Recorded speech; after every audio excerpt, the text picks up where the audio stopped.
Do you think Joe Rogan is right-wing? Would you agree with that Mm, statement? the problem, it's a semantic question of like, what does right wing even mean? I guess. That's true. You could say that. Yeah. For Also, I'm so sorry. everything. When I say semantic question, semantics are incredibly important. I don't think semantics are a Oh, yeah, but I don't think there's yeah. probably not going to be much disagreement on what Joe Rogan's beliefs are. It's going to be a matter of what do we consider right wing. I don't really think that even matters. I don't care. The reality is that he supported the candidate. One of the big advantages that conservative media has over liberal media is every single person in the conservative media sphere, including all of the centrists and everybody else, all of them supported Donald Trump for president. And on the left, there's not that same unifying support, and it's a huge problem, I think. It's one of the media landscape things I'm going to be working a lot to fight against or change. Yeah, I saw that you said you were going to run a ground campaign if you could. That would be pretty interesting. This was the podcast election. I do think that that has truth to it in that old media is pretty much dead. Even they're acknowledging it. And you're certainly on the forefront. We talked about this last time. You're for better or worse, you're one of the singular individuals who are, I don't know, most influential in this regard. So maybe, but I don't think traditional media is dead. I just think that alternative media is fighting for a lot of space now. But yeah, but I know, yeah, it's not the like fair. the king thing as it was before, maybe, but it's still pretty important, I think. JJ texted me. He's pretty black-pilled right now. Sure. Wait, I thought. What, Oh, JJ, never mind. Yeah. Okay, go ahead. Sorry. JJ, what would you tell JJ to get him out of his new nihilism arc? I don't know what he's black pilled over, so depends. There are some things that are worth being I black don't know pilled that over. America voted for a fascist. America voted for someone who tried to lead an insurrection. While that's factually true, it doesn't logically follow that America voted for him because they endorsed that behavior. What's more likely is they voted for him because they don't really care much about that type of stuff, or they're not even really aware of that kind of stuff because it's just not on their radar. That's fair. I would agree with you. You could argue that it's blackpilling that Americans don't care or that they didn't know about it, but that's fair. So this is very centrist of you. This is very based because you're moving away from the, we have to. He's a threat to democracy fundamentally. That's what we got to hit on. I mean, I think he is a threat to democracy fundamentally. Well, sure. I do wish people cared about that more. I wish people cared about different things as well. But I guess I'm more. I think you're right. The reality is that people just don't care. And I don't know. I think a lot of it is it's all tribalism. It's not all tribalism because there are independents who would have voted either way. But the mainstay of it is it's just two fundamental different worlds. You've talked about this, right? Some people are in one right-wing echo chamber, fundamentally Fox News or Tucker Carlson and all that, and they're in a completely different world than whoever else, right? Yeah. Whatever the left. But I think these worlds have become more and more separated, especially with the internet, unfortunately. And what do you think the solution is to that? Changing, I think centrism, maybe building bridges. No, I think that a huge part is changing the left media sphere. I think the left needs to stop letting the right drive so much of the conversation, and they need to be a bit more grounded in what they believe in, and they need to push and be aggressively fighting more for what they believe in. I think the right has gotten basically complete and total control over the entire media narrative. I think it's because Kamala Harris was not apparently capable of going on Joe Rogan. Do you think that was a serious mistake? I don't think it would have mattered much one way or the other. Now that I say that, I don't think it would have tipped the election per se, but it was evidence of something that she's a rehearsed NPC, and Trump, for all his flaws, is at least I can tell when he's lying, right? I can't as easily tell when Kamala or yeah, I feel like these are like I feel like these are third or fourth order issues. I think the more fundamental and important question is why does Kamala Harris need to go on Joe Rogan? I think that's the important question. Why was it that Kamala Harris couldn't win the election unless she went on a podcast that was so avowedly pro-Trump and had been for at least a year? It was not avowedly pro-Trump. Absolutely. It was Trump adjacent. Sure. I would have bet you $1 trillion. Joe Rogan literally made a tepid statement supporting RFK, and his whole fan base turned on him and was like, "Oh, Laura," and then he was like, "Oh no, I'm not endorsing RFK. I'm not endorsing RFK. I would never do that, guys." Yeah. So no, but that's different from like Charlie Kirk is avowed supporter of Trump. If you're going to describe Joe Rogan as an avowed supporter, then what words do we have left to describe Trump and cat turd? Yeah, I don't know. This is a reality breaking moment. You're delusional if you think there was ever a world where Joe Rogan wasn't going to come out in full support of Donald Trump. Would you agree, for instance, that like probably 80% plus of his fan? I'm not necessarily disputing that. Sure, but there absolutely is a world where if the candidates were different, Joe Rogan could have supported, some left-wing populists. Bernie Sanders is probably too old. That Charlie Kirk would not have supported. Joe Rogan and Charlie Kirk are fundamentally separate enough where they didn't have to. Yeah, but we're not in that world. We're in the world where he supported the right-wing candidate, and he had been bringing on people that were supportive of the right-wing candidate, and he had been heading in that direction for a year or more. So then the question is, why is it that in order to win the election, why did Kamala need to go on that platform? Why was that so important? Something is already severely broken there. You're talking about an incumbent, essentially, or at least the vice president of the incumbent. Why does she need to be going on disfavorable media to beat a guy who already lost the last election? Like something is not working there, right? Something is fundamentally broken. So to try to break it down to like, well, she would have went on Joe Rogan, she would have been more like, I think something's already messed up. That's why I'm fighting against the degree. Fair enough, and I do think there's something to be said about organized media activity on the right wing. Like they're pretty good about that. To what degree does the left bear any responsibility in this? Do you think? Like Donald Trump won. Mm-hmm. For having a conversation about the left, which is many different individuals and many different factions. And forget the Hassan pipe. Yeah, we know Hassan and them will just say they're not for a socialist revolution, so we're not in favor of them. But I'm talking about like the Pod Save America type crew, your classic sort of liberal Kyle Kalinske type person. What did they do wrong? What did they have wrong? So the thing that I'm talking about in terms of changing the media environment is I think that the left needs to do in-group, out-group better. The in-group right now is including too many people that are not supporting the candidate or the party. Those are the big things. Yeah, like Hassan. Yeah, or Breaking Points, or the Majority Report, kind of, or people like Brianna Joy Gray or Jimmy Dore, all these people who are like the left. Like all of these people need to not be considered part of the in-group of like the Democratic. Why? Do you not think that Breaking Points and Jimmy Dore and the sort of the populist left have good points that could be adopted by the mainstream Don't left? care if they have good points. The problem is that there's a lot of value in in-group, out-group signaling that the right understands. The right is very good at enforcing in-group behaviors and forcing people to become part of the out-group if they don't adopt them. So, for instance, support of Donald Trump was ubiquitous among every single right-wing media outlet and every single centrist or independent media outlet. On the left, if you were a supporter of the candidate, people kind of made fun of you. Like, even when I would go on shows, I was like, hell yeah, I'm voting for Biden. I'm riding with Biden. Or, yeah, I'm voting for Kamala. Like, even to be excited about that, I'm going to get roasted by even left-leaning media or whatever. I think that's circumstantial. That's because Biden was a walking corpse, right? Donald Trump is a literal authoritarian, senile dipshit who has engaged in multiple crimes, is convicted of 34 felonies, couldn't tell the difference between his wife and another woman, was held civilly liable for rape. Like, it's not even close to comparable. But as you said, nobody cares about that, but everyone saw that Biden was a walking corpse. Yeah, but why does nobody care about those things about Trump? It's because anytime human nature is very just sense-oriented. If I see an old man who can barely talk, it doesn't matter what the other person says. The juxtaposition is so much so that there's no way I can vote for that person. Yeah, no, I think it's because if Donald Trump is accused of something or somebody says something about him, Donald Trump gets to run the gamut on this whole right-wing media circuit that won't hold him to account for literally a single thing. And then on the left, it's like we have to hold our own accountable and all this and all this. Well, not maybe. I mean, that's true. Like, when was the last time Donald Trump was seriously challenged on any podcast that you saw? Was he challenged on? And even this should bother you as a centrist. Do you think Donald Trump was challenged on Lex Fridman or challenged on Joe Rogan? No, Lex Fridman lacks as much of a spine as I'd like him to have. Well, no, because when I was on Lex Fridman, we spent an hour talking about me. Really? You thought that was a challenging interview that Lex gave you? He spent an hour critiquing my use of the word retarded. Well, Donald Trump engaged in an insurrection. He didn't even ask for that. That's not a challenging interview. I mean, like a challenging interview with like Donald Trump.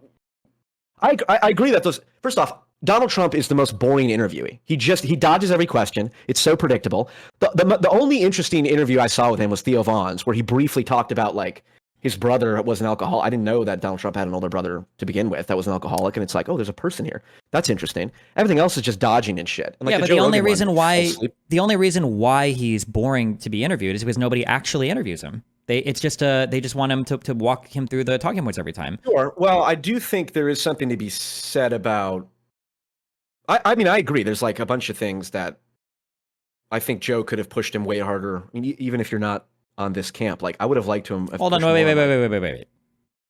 See, you're doing it right now by saying that. There are things that Joe Rogan could have pushed him way harder on. It's not that. It's that Joe Rogan could have just pushed him at all on anything. He didn't really push him on anything. I mean, I'll be honest, I fell asleep halfway through. I was on a plane when I was listening to it, so I don't remember the whole thing. I remember the first 30 minutes, he just dodged the question. Exactly. Yeah, he asked him over and over again, like, what was it like being president on day one? The bed was big. Okay. Yeah. But I think it could be the case that the reason that Joe's platform is successful to begin with is precisely because he doesn't set it up as an adversarial interview. I would agree. First off, the critique that Joe Rogan just is a chameleon and just basically adopts to whatever his guest is, whether they're left or right. That's a common critique and one I share. It's frustrating to hear him not challenge all kinds of stupid shit. He does challenge. Well, but his voter his guest list over the past year has leaned pretty heavily like big conservative or centrist, who are all conservative type people, right? And then the left wing people who are really like, we all knew nobody was surprised that Tulsi Gabbard became a Republican. Nobody was surprised. There wasn't a single human being that was surprised. RFK endorsed Donald Trump. Okay, I didn't see that coming. For which one?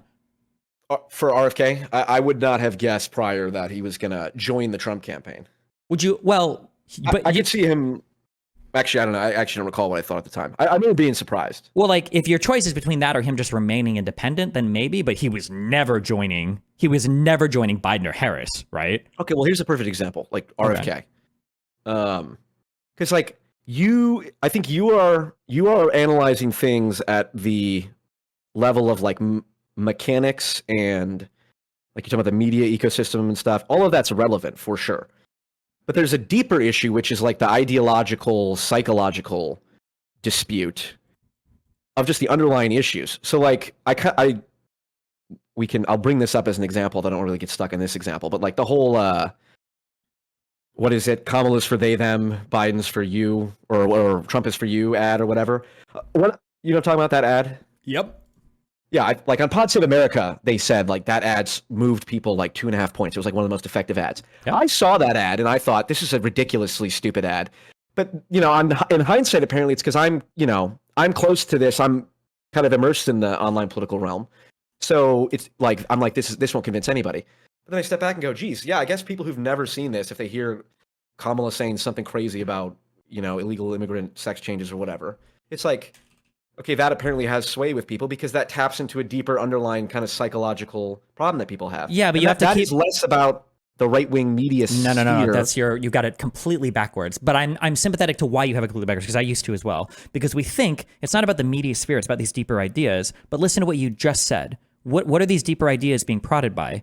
By the right-wing media sphere. You're literally talking about a Trump campaign attack ad. And that's where these ideas are coming from. And it's the idea that the conservatives can set the tone so much. Why was so much of the attack on Kamala Harris successful when she spent basically no time at all talking about trans people, DEI, woke stuff? She never disavowed it. And the mainstream left has been pushing it for like the last 10 years. Yeah, but when we say disavow... Joe Biden in the State of the Union talked about protecting trans kids. That's fine. But that's one thing that he said among 4 State of the Unions or whatever, okay? So, well, okay, but hold on, but you say they haven't disavowed it, but like even if you disavow it, what you think they're going to drop that? Oh no, she disavowed it. How many times have they said she wants to take all of your guns over and over and over again? Right? Like it doesn't matter. Correct. Like Trump disavowed white supremacists, and they still to this day repeat the lie. Well, Trump didn't really disavow white supremacists, though. That was the issue, right? You want to play the clip? We can if you want to. Do you want to also look at the Proud Boys' response on Parler after he said it?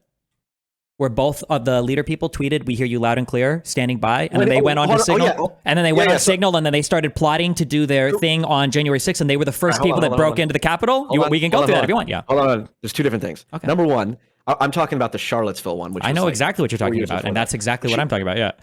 No. You're talking about when he said "stand back" and "stand by" in his debate with Biden. Yes, when they asked him to. Yeah.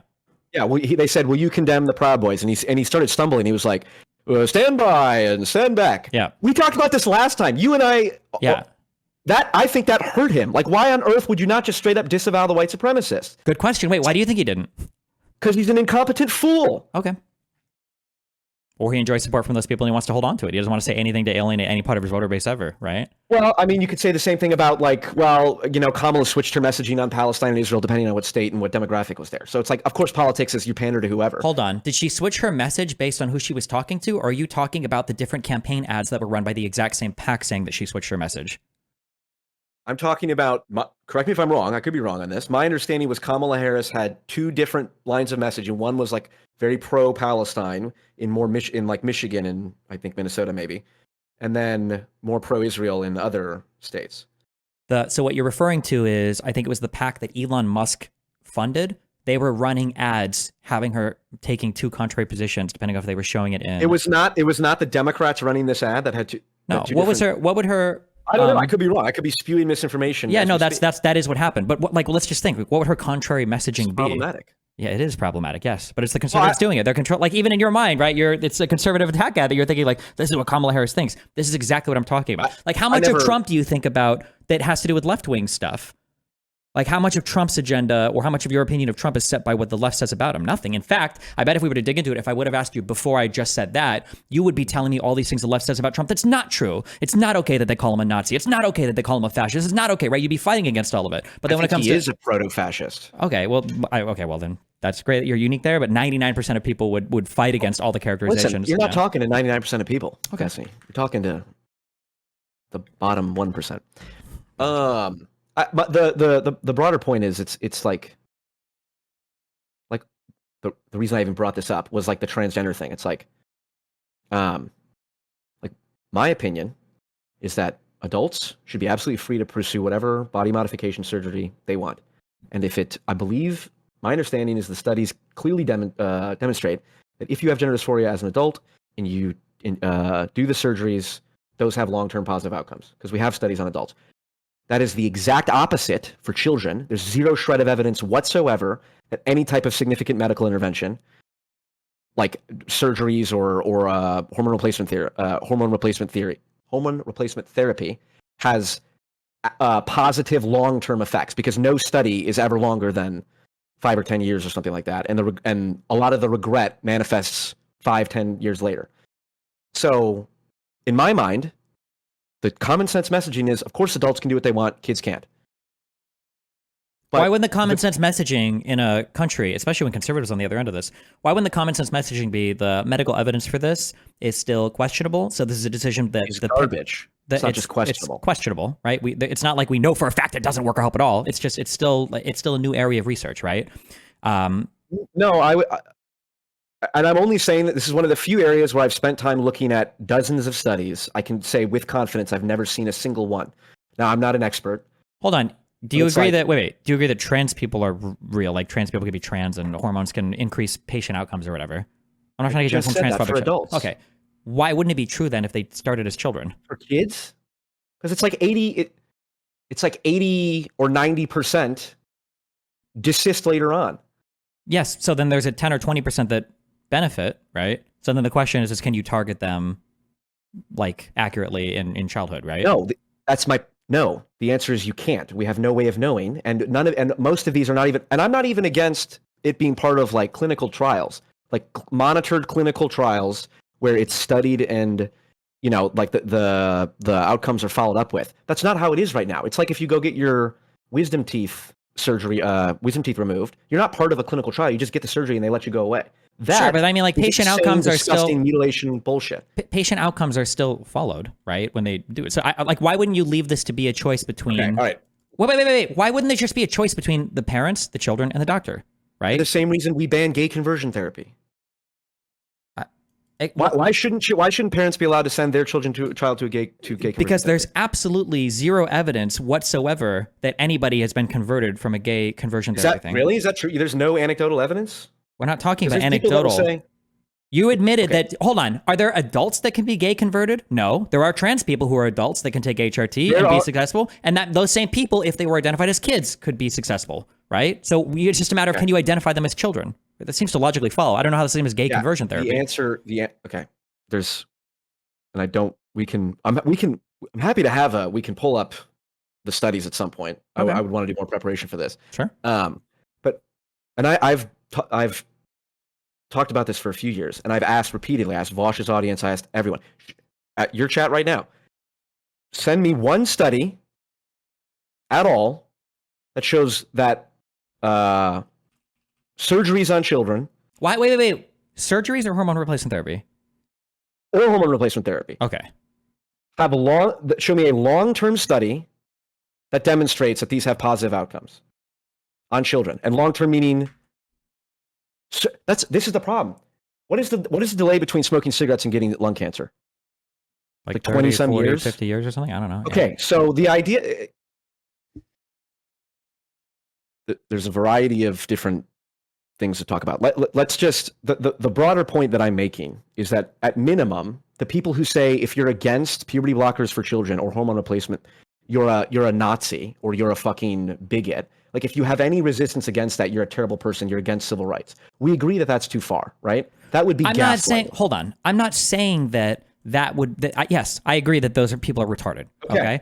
All I'm saying is that it seems like trans stuff is real, at least in adulthood. And so if parents want to make the decision to pursue something with a doctor or whatever, then I mean, I think they probably should have that option available to them. They should have that right. To compare that to gay conversion therapy is crazy, and it's even crazier. There is as much evidence for gay conversion therapy as there is for successful gay conversion therapy in children. Okay, as that's just not true. Successful intervention. That's not true. Even if I were to take your stat, which I don't even think is right, even if I were to take your stat that 80% desist, you're telling me that there was evidence that 20% of people were successfully converted from homosexuality? Like even taking your own stat, it would debunk what you're saying. Just logically, it would follow. Look, I'm happy that we can let's schedule a conversation sometime, and we'll simply evaluate the claim. The evidence for gay conversion therapy is as much. Whatever we just. Do you think that for the conservatives that are sure, absolutely that is the case. Okay. Do you think that's why all these countries are backtracking on it? Okay. I don't know if that's true, but they're backtracking from some of the recommendations they made, which is fine, by the way. It's okay if science figures stuff out and people change the recommendations over time. I'm okay with science updating. Well, that's all okay. I guess. Do you think the same people that are advocating this are the same people that are saying they're not vaccinating their children at all anymore? Do you think there's consistency in those two positions? In what two positions? That people can say, so Nick Merckx, I guess, tweeted out the other day. They're not vaccinating their kids? Yeah, it's not getting any vaccinations for their children. That's as stupid as giving your kids puberty blockers because they say they're a girl after. Okay. Probably dumber than that, though, right? Because we have way more evidence that vaccines are effective, especially at least some of them versus. Let me ask you a question. You would agree, just broadly here, like let's say we're just talking about messaging here. You agree that you agree with the statement, generally speaking, vaccines are safe and effective? Yes. Would you agree with the statement that generally speaking, puberty blockers are safe and effective? No. Okay. Insofar as why am I? Hold on, wait. Wait. Go ahead. It's a question of magnitude, right? The evidence for vaccines is overwhelming. The evidence for when is like the best time to prescribe puberty blockers or engage with a child, and with the assumption that they are biologically trans and need medical interventions, we're still like out to lunch on this one. And we know that there are trans adults, and we're out to lunch on this one. Okay. So hold on, let me just bullet point these then. So you agree that trans adults exist, right? Yeah, of course. But you think that it is impossible. There is no possible way we will ever at any point in time discover if they would have been trans 4 years earlier. That's impossible. Not even worth studying. We'll never be able to know that. For an individual, no, of course not. Okay. I don't know how you could ever come to that conclusion, but okay, I'll give you an example of. You agree that after 18, an adult should be able to have sex with anyone they want, right? No. Not anyone they want, and any other adult. Yeah, almost got me there. Almost got me. Yes. You agree that after 18, an adult should be able to have sex with any other consenting adult, like correct? Legally or morally?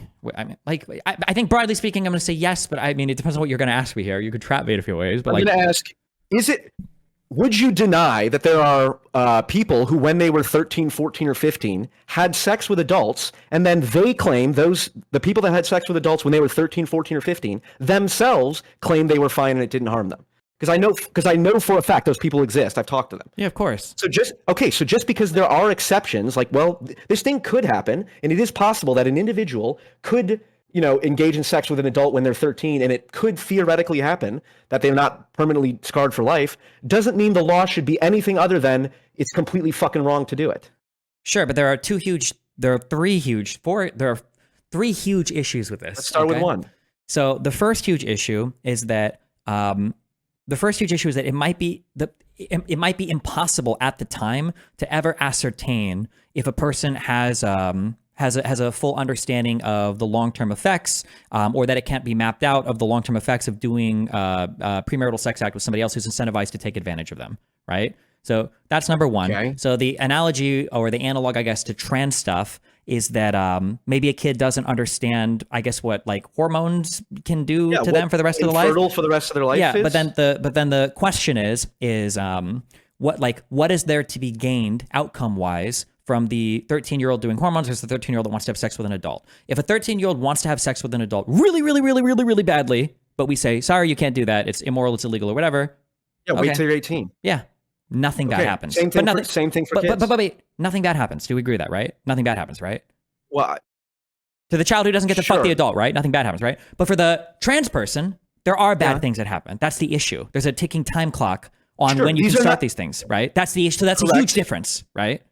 Okay, that's not. I would say that's irrelevant. I would say to the point I'm making, it's fundamentally irrelevant because we agree because the law should still be such that you make the law for the general population, not because there are exceptions to the law. Well, hold on. But then the second huge issue that you have is it's a bit of a gotcha, but there literally are exceptions to your law, right? Like close in age sex laws allow like a 16-year-old to fuck a 19-year-old or a 17-year-old to fuck a 20. So there literally are close in age exceptions. Sure. Yeah. So there are exceptions in the law built around like these age differences here. So I mean, the third one is that like that's why I said I'm okay with clinical trials for children. Legally I'm okay with it. Morally, okay, sure. So then let's say that all the trans stuff wasn't like a first line, but like a parent had the opportunity to opt into, do you want to try an experimental treatment if your child you feel like they're trans or whatever? Like, is that something you'd be opposed to? Should a child and a doctor have a right to do that? Or I think that can be done with reasonable regulation. Yes. Strict regulation, strict outcomes, strict methodologies.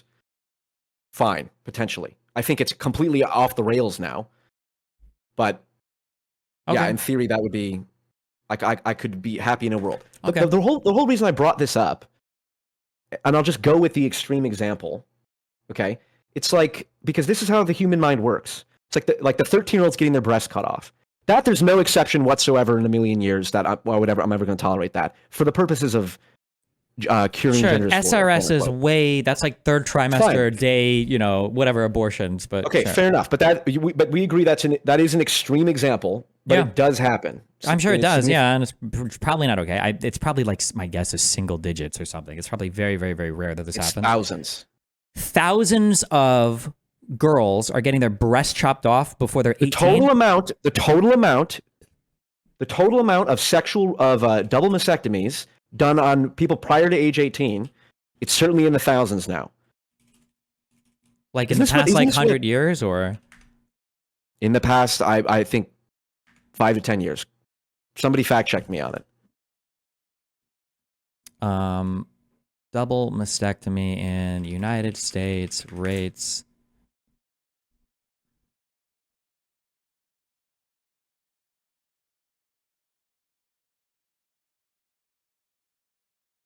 I should have a Google Doc, shouldn't I have? Yeah.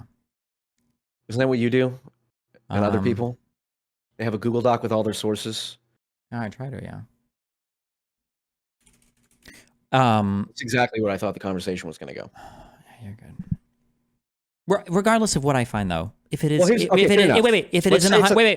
But if it is in the hundreds of thousands, I would say you probably shouldn't do this. Would be my guess, right? You probably shouldn't do this, right? I would agree with you. Okay, why wouldn't you?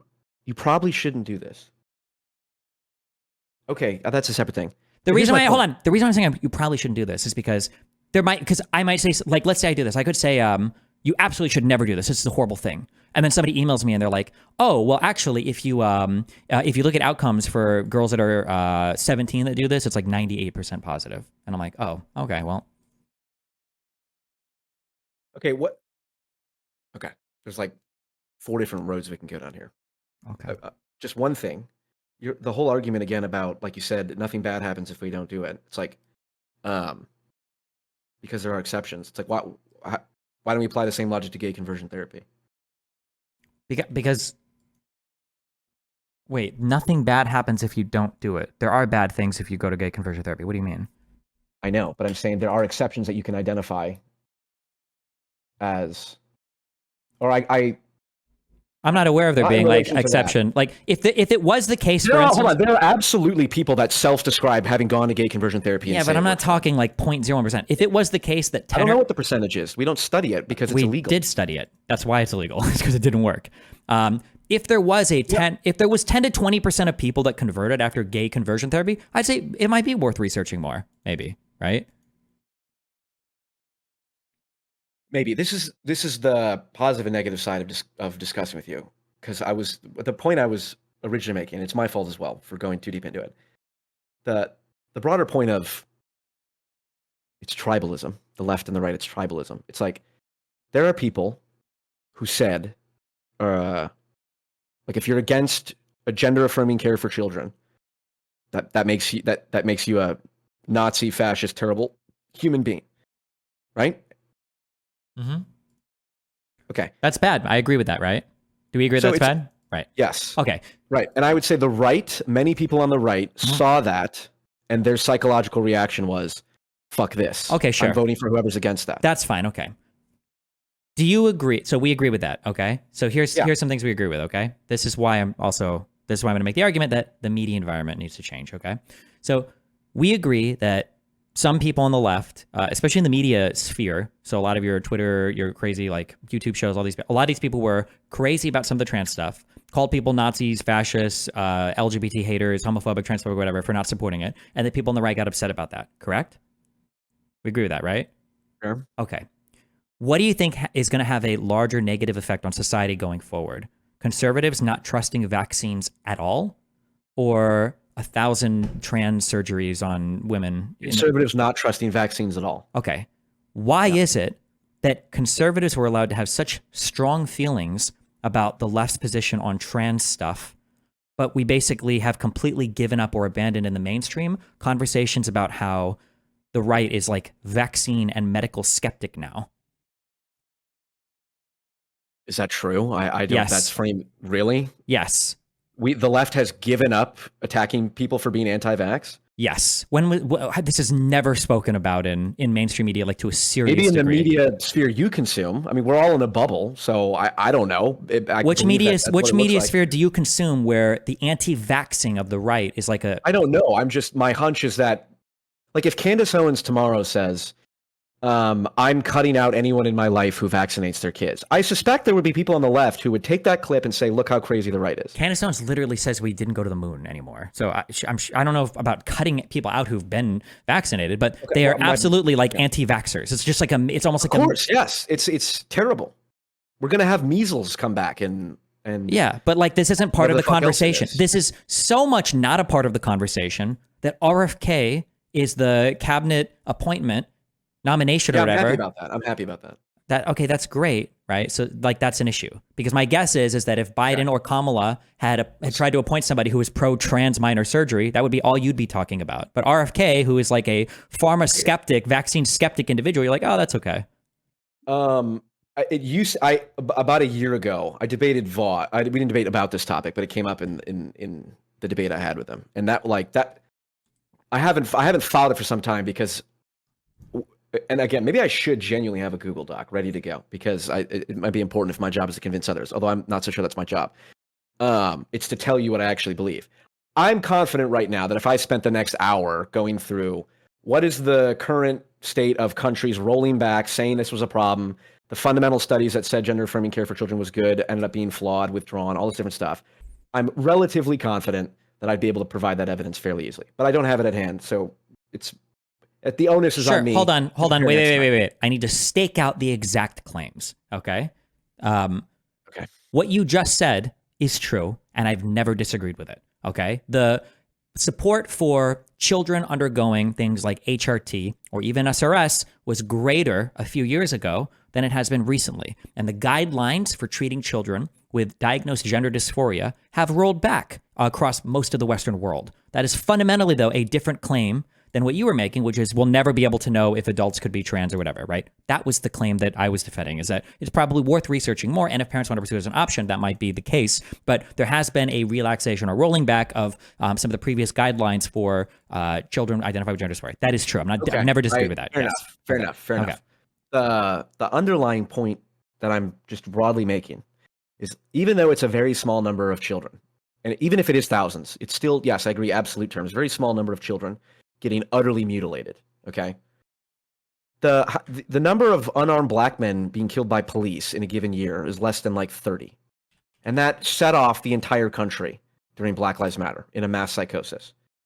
So what does that tell us? It tells us that human psychology is such, especially in the social media era, you don't need anything more than a few anecdotal examples to connect to a much broader, deeper issue that people resonate with.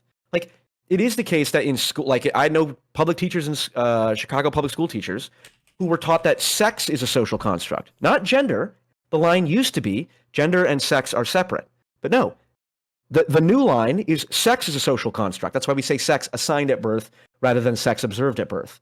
So the line keeps moving. Parents see this in their everyday schools of like, why is my kid coming home saying that sex is assigned at birth and these, women can have penises and stuff like that? It's like, yeah, they're not getting surgery. But the parents see that at a low level. Then they see the one example of a child getting their breast cut off that catalyzes the underlying kind of psychological, anger that's brewing there. And then that turns into a mass movement, which is exactly what BLM was. You have black people. I understand what you're saying. And BLM, some of the stuff on BLM was based around bad stats. I definitely would agree with that. But there's a whole history of stuff related to black people, related to African Americans, related to police and everything else in this country. And it was probably driven a lot by the fact that, and apparently the whole world has forgotten this, we were all also in fucking COVID lockdown. So the world was just fucking crazy and stupid as well. Okay. Not to say that there wouldn't have been the same protests or riots or whatever. Anyway, it's still possible that there could have been some extent, right? But there was probably more meat to that. Even if some of the BLM stuff was really retarded, trust me, I know, I criticize a lot of it. There was definitely more meat to that than the trans panic that the conservatives are constantly inciting. And also, even if what do you mean there was more meat to it? There was more real stuff to address there relating to the disparate outcomes. I'm not even necessarily disputing that. That could be the case, but psychologically, it carried the same weight. Sure, but even if I grant you all of that, which I think I partially would, if we step back, think about what the two examples that you brought up and think about how they exist in the current media lexicon. BLM was a horrible thing that was over-exaggerated, which was the fault of liberals. And the trans panic stuff, that's a horrible thing that exists now, and it's the fault of liberals. So you've given an example of conservatives exaggerating a few cases and liberals exaggerating a few cases, but both of them are blamed on liberals. What the fuck? What? I don't know. What do you mean blamed? But who's blaming who? I don't even know what you mean by that. In the media sphere, I'm not liberals had to disavow all the BLM shit. We heard about the Summer of Love, the riots, all of this. It was like an unpopular thing. They defund the police. Trump brought it up a ton, right? We heard about this a ton. And now for the trans stuff, it's also the fault of liberals, right? Everything is blamed on liberals, and liberals have to apologize and seek forgiveness for literally every single thing they do.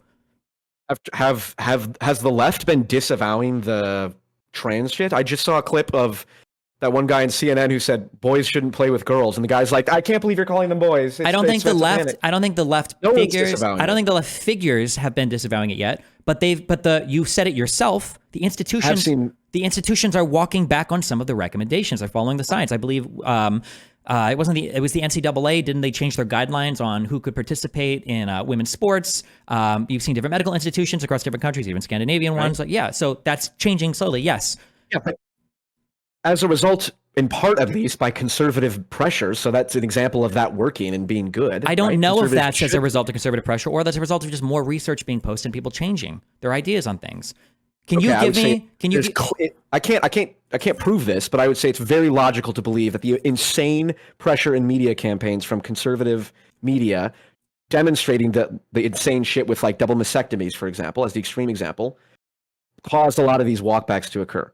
I mean, you can say that with literally no evidence, but I mean, the things that came out were larger longitudinal studies and I think there was a really big one. I wish I could remember it. It was in the UK, right? There was a really big one that came out. I don't know if this is a big lit review or a big meta-analysis that was basically saying like, we actually don't feel like there's good evidence to support children for the CAST study or whatever. I don't know if that was a study, if that was a published by or the CAST report. Yeah, that was a big one that changed it. That was probably more instrumental than conservative fear-mongering all day.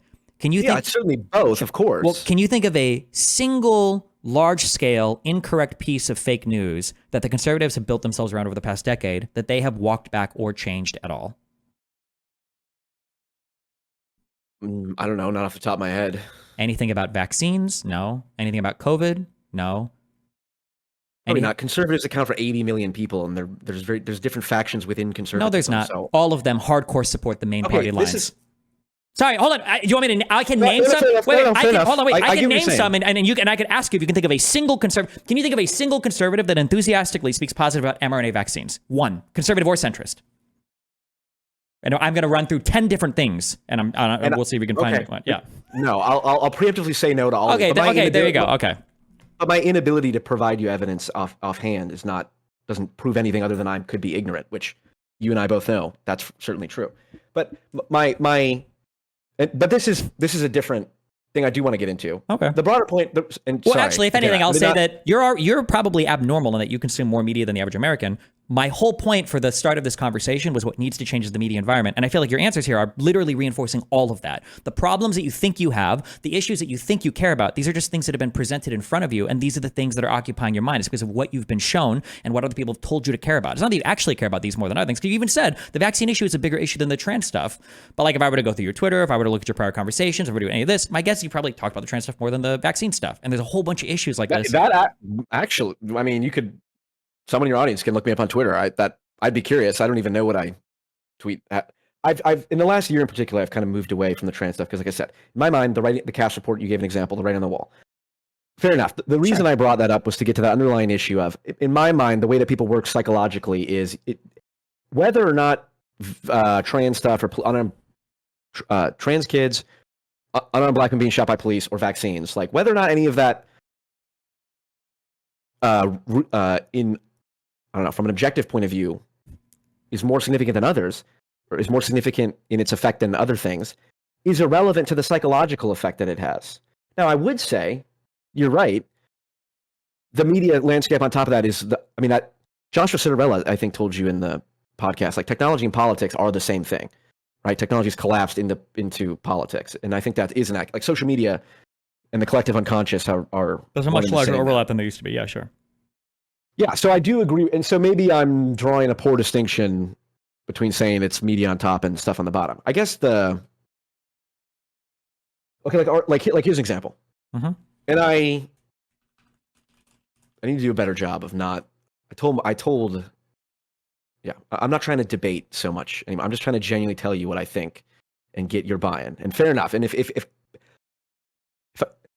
I'll need to bring some evidence next time for some of the claims. That's fine. I'm making. But even what you're saying there, like, I'm not here to debate. 99% of people that say I'm not here to debate it are going to just basically shill every single right-wing talking point, and then I'm just supposed to consider these like we're having an equivalent conversation, but we're not. Because you're not going to tell me a single negative thing about conservatives, and you're probably not going to tell me a single incredibly positive thing about liberals. And then we're supposed to say, I'm not here to debate. And it's like, okay, what the fuck is the point?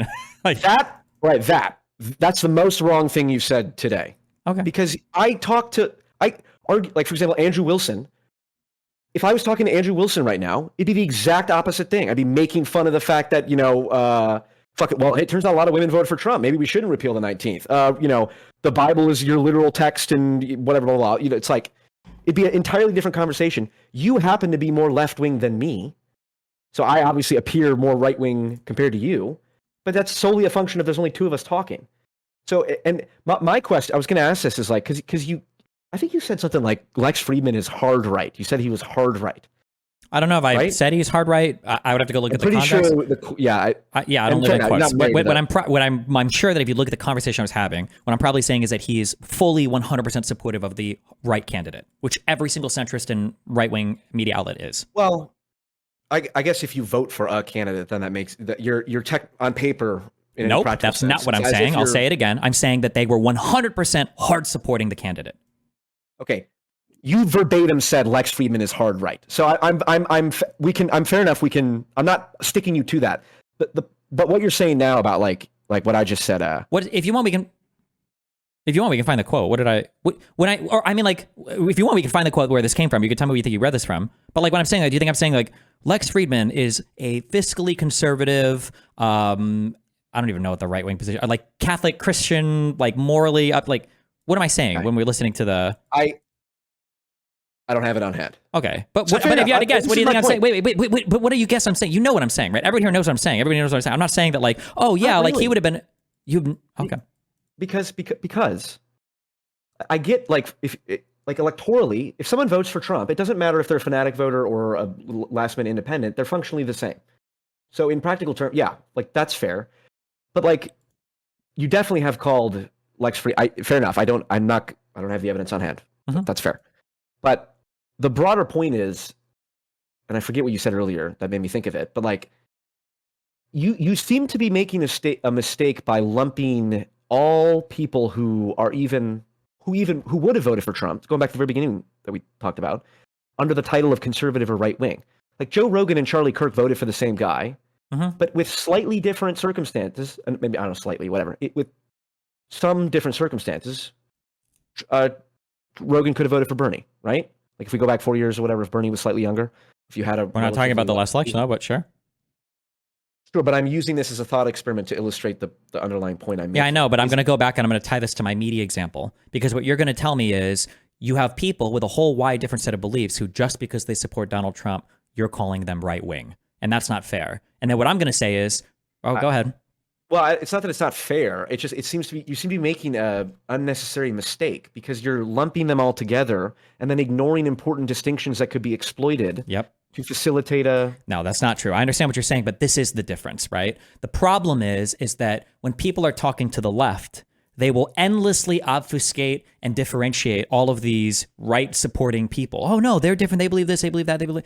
But when you go over to the right, they know the game, and they know exactly what's going on. Even if they don't know it cognitively, they know it intellectually. What you're saying about, oh no, all these people have different beliefs and opinions. Nobody on the right fucking believes that. Because if that was true, when Joe Rogan did give tepid support to RFK, all of them would have uttered the same like senseless bullshit that you're uttering now. They would have said, oh, well, we're all different. We've got different beliefs. And Joe Rogan could have voted for Bernie Sanders. No, they don't do that. If you say, I don't know if I would vote for Joe Rogan, or I'm sorry, I don't know if Joe Rogan said, I don't know if I would vote for Trump, they're going to bully the fuck out of you until you do vote for him. They're not going to have all this, we're all different people with different beliefs bullshit that you're saying right now that I'm supposed to view them as. They're going to be one coherent group that is unified with their undying support for Trump.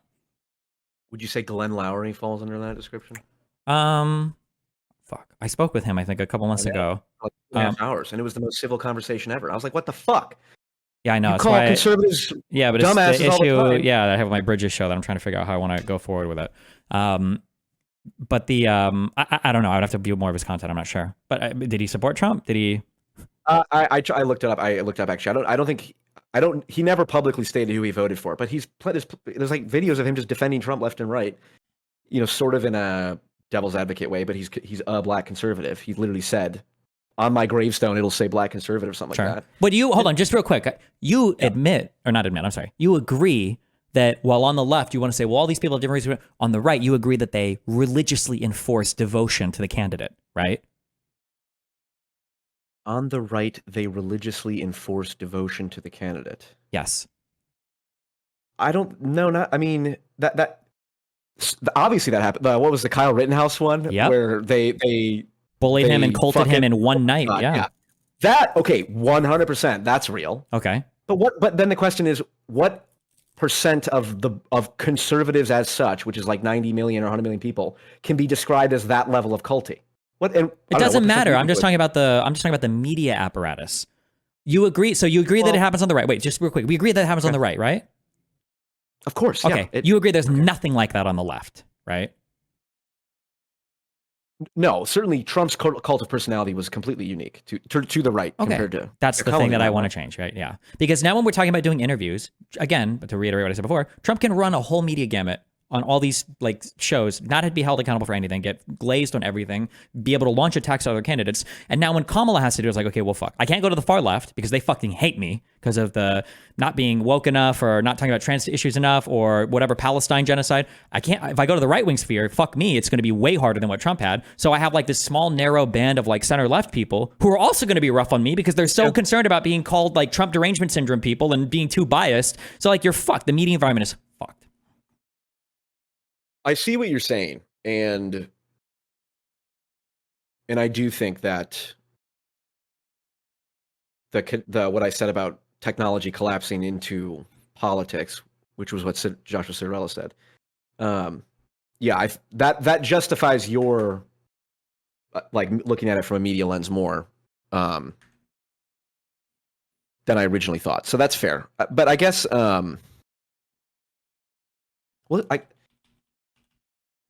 okay, let's just, and we're in debate mode. I don't want to be in debate mode. I want to be more, because I rely on you to steelman, like for example, what we talked about last time with the Twitter file stuff. Another example I was going to give is Majid Nawaz. You were on a debate stage with Majid Nawaz, and they were talking about how like some vaccine shit got recalled, and he was like spewing it out. Maybe it might have been Majid Nawaz, but then you said, yeah, if you look at it, there was like lead in the vaccine or whatever, and it had to be recalled as some. Oh, I think it had to do with mRNA vaccines that came from Japan, and there was a batch of one of them that got recalled, basically. Yeah. Yeah. Okay. I'm like, good. I'm glad. I'm never going to look into this shit. I haven't even brought evidence to talk to you, so I'm not looking into a deep level of evidence for these specific claims. So I rely on you to do a lot of the work for me, since you're here 12 hours a day, and I do trust you generally to get to the bottom of things. Mm-hmm. But on certain things, I'm more interested in trying to just understand how you're viewing things. Okay, like I said earlier, I'm glad RFK is, what is he? What did they say he's going to be? The head of Health and Human Services. See, I don't even know. I couldn't tell you what the fundamental distinction between that and like the FDA is. The reason, if I were to steelman RFK, certainly you agree that there's a serious chronic illness epidemic in this country, yeah? Like obesity rates, we spend more. Okay, you seemed already you're... I agree with it, but RFK wouldn't help or address it at all because he's a dipshit. Perfectly reasonable. That's perfectly possible. I agree with that. But again, I'm thinking more about like why did Trump win, and like why did a bunch of like, for example, way more suburban moms voted for Trump than everyone thought they were. One of the hypotheses is like suburban moms care a lot about their kids' health, and that was such a Make America Healthy Again was kind of a focus thing. Chronic illness was never mentioned once by the Kamala Harris campaign, as far as someone said. Could be true, maybe not. But certainly it was a focus of the Trump campaign. That's a very real issue. And I guess it's just like RFK, for better or worse, and probably worse, but no one else, there was not even a voice on the left that was calling out to the same degree, fertilizers, all these different chemicals that are banned in Europe. I know it's a talking point on the left, which is why I think a lot of like otherwise left-leaning suburban moms and people voted for Trump. But it was not part of the campaign. So to me, that's an example of like, it's media ecosystem aside, you still need to have the right underlying message. Yeah, but who even is, that wasn't even close to one of the larger motivating things for the election was to make America healthy again? Yeah, chronic health issues. Also, again, how do you even signal on shit like this when none of it is even real? Like, I remember conservative, how old are you again? Do you say this?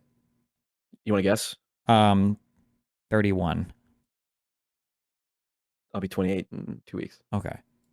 When Michelle Obama talked about making kids healthier for school lunches, conservatives basically fucking collectively killed themselves. It was like it was an international traumatic PTSD-inducing event for them. It was unfathomable. They lost their fucking shit over it. So the idea now that these same people suddenly are like massively bought into and caring about like health foods that we eat, like bullshit. And even fucking RFK doesn't give a fuck because you saw him on an airplane eating fucking McDonald's 2 days ago. Okay, so like, what this is supposed to be now? And again, even just think about what you're saying. Like the Republicans are the ones that have to dictate like all the talking point. Like Donald Trump himself said he didn't believe in exercise because he thought it wore down his fucking battery. You have a limited battery in your body, and these are the people that you want me to take seriously about exercise? Like, fuck that. That's retarded.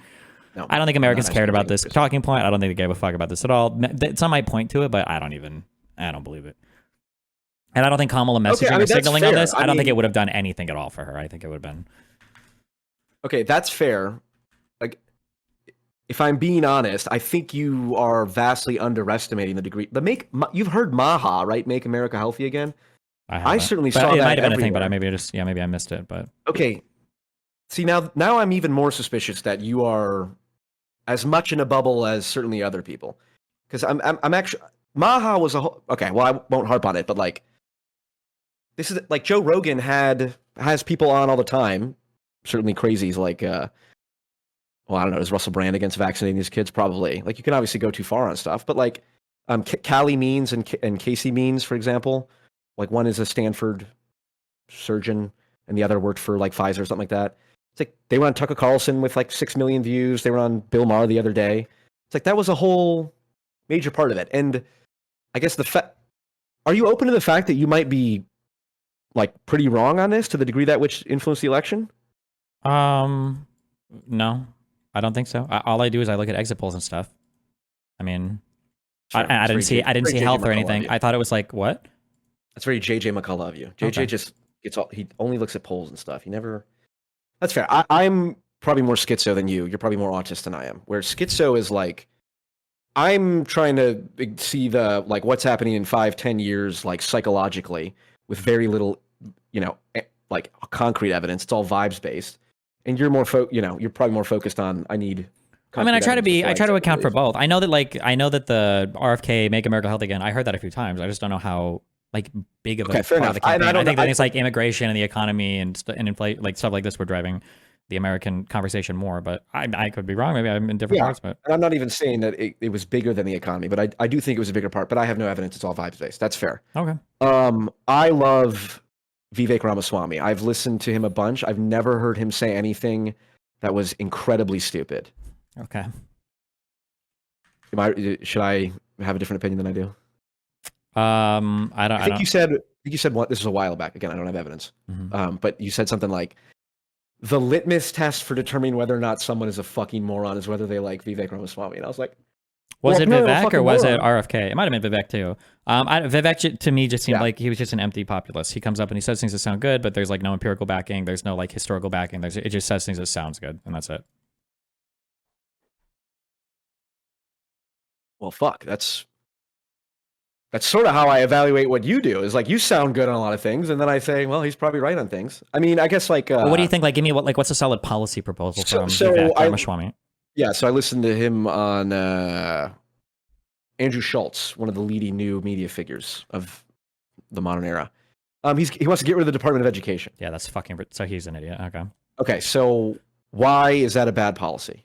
Well, because one, broadly speaking, I think U.S. college level education is pretty successful. I think it's a huge driver of like better income earnings after graduation. We have elite universities that people from all over the world come to the United States to attend, and I haven't heard a single viable alternative suggested from any conservative that wants to eliminate the Department of Education. Have you listened to any interviews with Vivek where he talks about this? No. What is his alternative?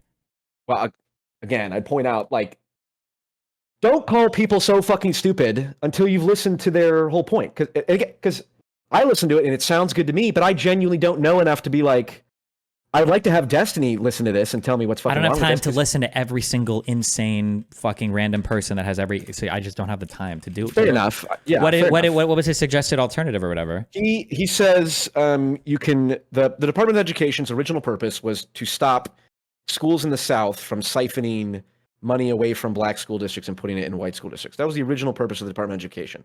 Now, what the department does is, I think it's like, on average, for a given school... Wait a second. Yeah. The Department of Education, I'm fully admit, I could be totally wrong. The Department of Education is a federal level office that exists in the United States. Do they have impacts on funding for like elementary school and high school stuff? According to Vivek, on average, 10% of a given public school, its funding comes from Department of Education. Okay, 10%. But when you said a public school, is that colleges only, or is that also high school? I think it's school. I think it's like K through 12. I don't know much. Okay. I don't know. Okay, so college. 10%. Okay, so I'm just. Do you want to listen to a thing for like 3 minutes? We could just listen to him talk about this. Somebody linked me a. Okay, hold on. Can you hear this? I want to know if I'm a fucking moron. Can you sort of steel man the perspective of somebody that looks Does this audio come through for you, or? Yeah. Okay. at a particular department of Education, and are saying that the amount of pain that will be caused by closing it and firing 75% of people will be too much? Yeah, so I go back to this question of mission, right? A lot of people who make arguments for the Department of Education aren't aware why the Department of Education was created in the first place. Okay, so I will say, firstly, no, we can evaluate the argument, or we can evaluate what he's saying later, whether it being true or false. But I will say, firstly, why a thing was created doesn't speak to the efficacy or help us evaluate what it is now, right? That we can imagine things that were created for a nefarious purpose that now serve a really good purpose, right? Planned Parenthood. Perfect example. Right? Started by if we believe, that it was made to kill black people, but we can imagine things that were created with a nefarious purpose in mind that are actually like incredibly beneficial now, right? Indisputable fact about what's her name? Margaret Sanger? Sure. No offense, but I don't trust any of the things you bring up without me reading them myself, but I don't know. But I'm just saying, regardless, it doesn't matter. Okay. All right. Well, okay. All right. Yeah, I agree. Genetic fallacy, Actually, right? Sure. Okay. Who make arguments for the Department of Education aren't aware why the Department of Education was created in the first place, actually. So that might be a useful place to start, is that this thing was created. It had a purpose, presumably.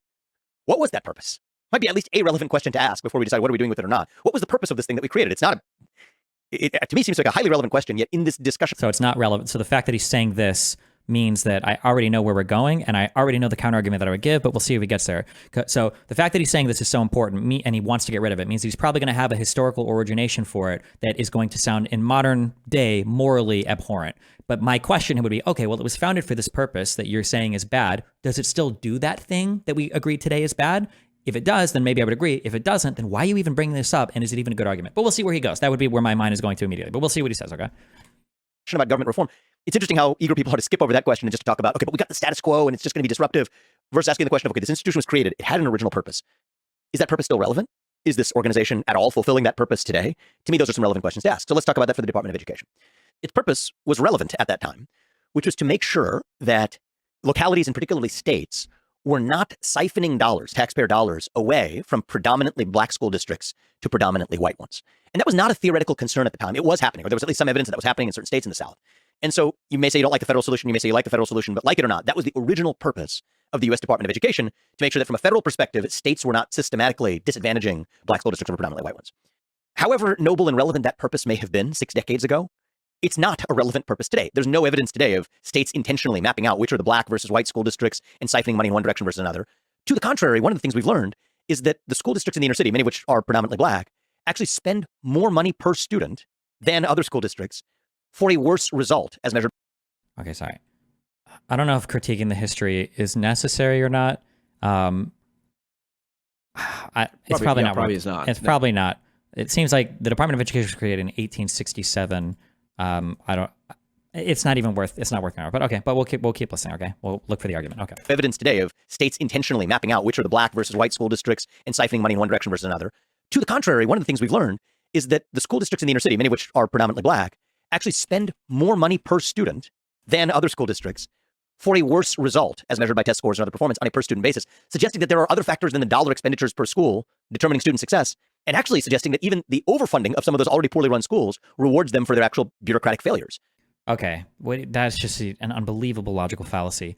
I am familiar empirically with the idea that just throwing more money at things doesn't necessarily make those outcomes better when it comes to education, but there are other really basic like statistical things that we can imagine are at play. So for instance, if I spend $10,000 on chemotherapy versus $1 million on chemotherapy, there might be very little difference in patient outcome, but that doesn't mean that I could just spend $0 on chemotherapy. There might be like thresholds at the top or bottom that significantly alter outcomes, number one. Number two, just because spending more money doesn't improve outcomes doesn't necessarily mean that when we spend more money, we're creating worse outcomes. Again, to go with the hospital example, my guess is the more money that you spend on a patient, probably the worse outcomes that patient has. But why? If I go to the hospital, they're probably spending what, $100 to take my wisdom tooth out, or $1,000 for a wisdom tooth extraction or whatever. But if I go in and I have like major surgery, that's probably way more expensive, but it's major surgery. I'm more likely to die. That's just one example of how what he's saying doesn't necessarily logically follow. It doesn't necessarily mean that he's wrong. He could go on to demonstrate why spending more money on a bureaucracy is like creating worse outcomes, but he needs to demonstrate that because what he said so far isn't a logical argument, right? You agree with me so far? Sure. Okay. Yeah. Okay. All right. Go on.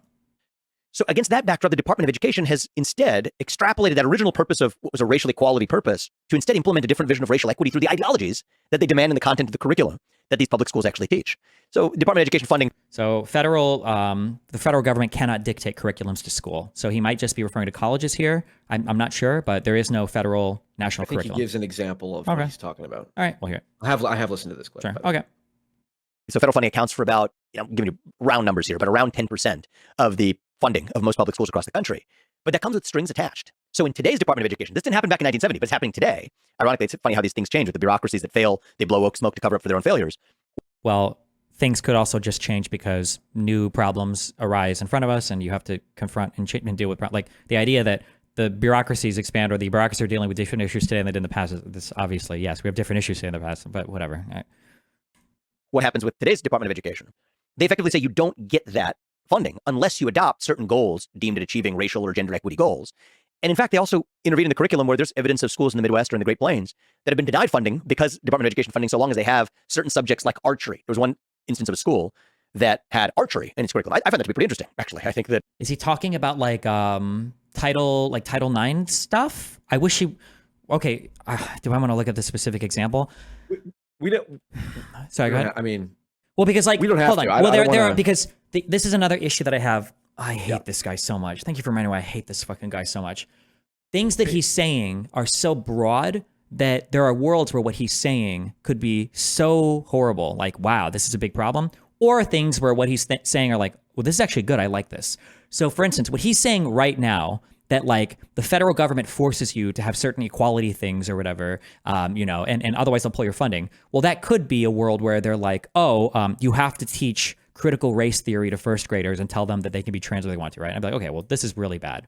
But what if it's like, Agreed. But what if it's like Title IX stuff where it's like, if you've got sports teams for men, you need to have equivalent sports teams for women, or like you can't discriminate against, you can't have like race-based like adoption for students. You can't like say we want 10% black. Well, okay, I don't know if that's that bad. That's probably fine. We probably expect that from publicly funded things, right? So I would need more examples there. But it sounds like he's giving one about archery. Hold on.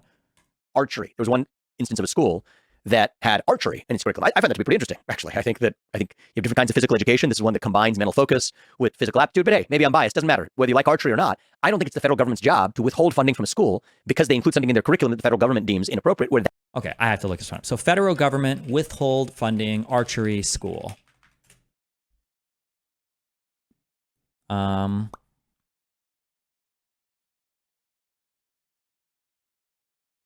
Biden admin. Okay, fuck, we got a good Fox News articles. Okay.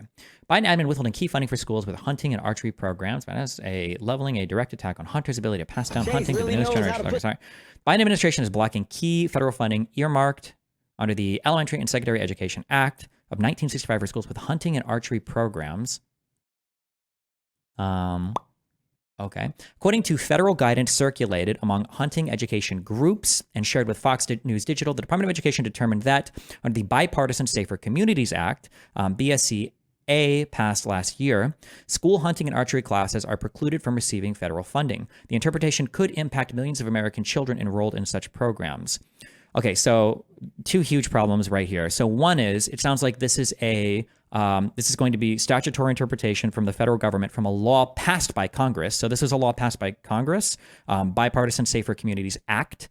So one, there's a law from Congress, so I wouldn't necessarily blame Biden. But then two, are they saying that they would pull funding from the entire school? Or are they just saying that the classes, just those classes themselves might not receive federal funding?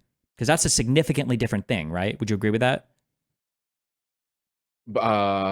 Maybe, sure. Right, like let's say the federal government said we're also not going to fund like pottery gendered classes or some bullshit. Right, that's probably I don't know if I would not want my federal tax dollars going to pottery. Yeah, maybe that we probably don't want to fund every single thing that a school might have.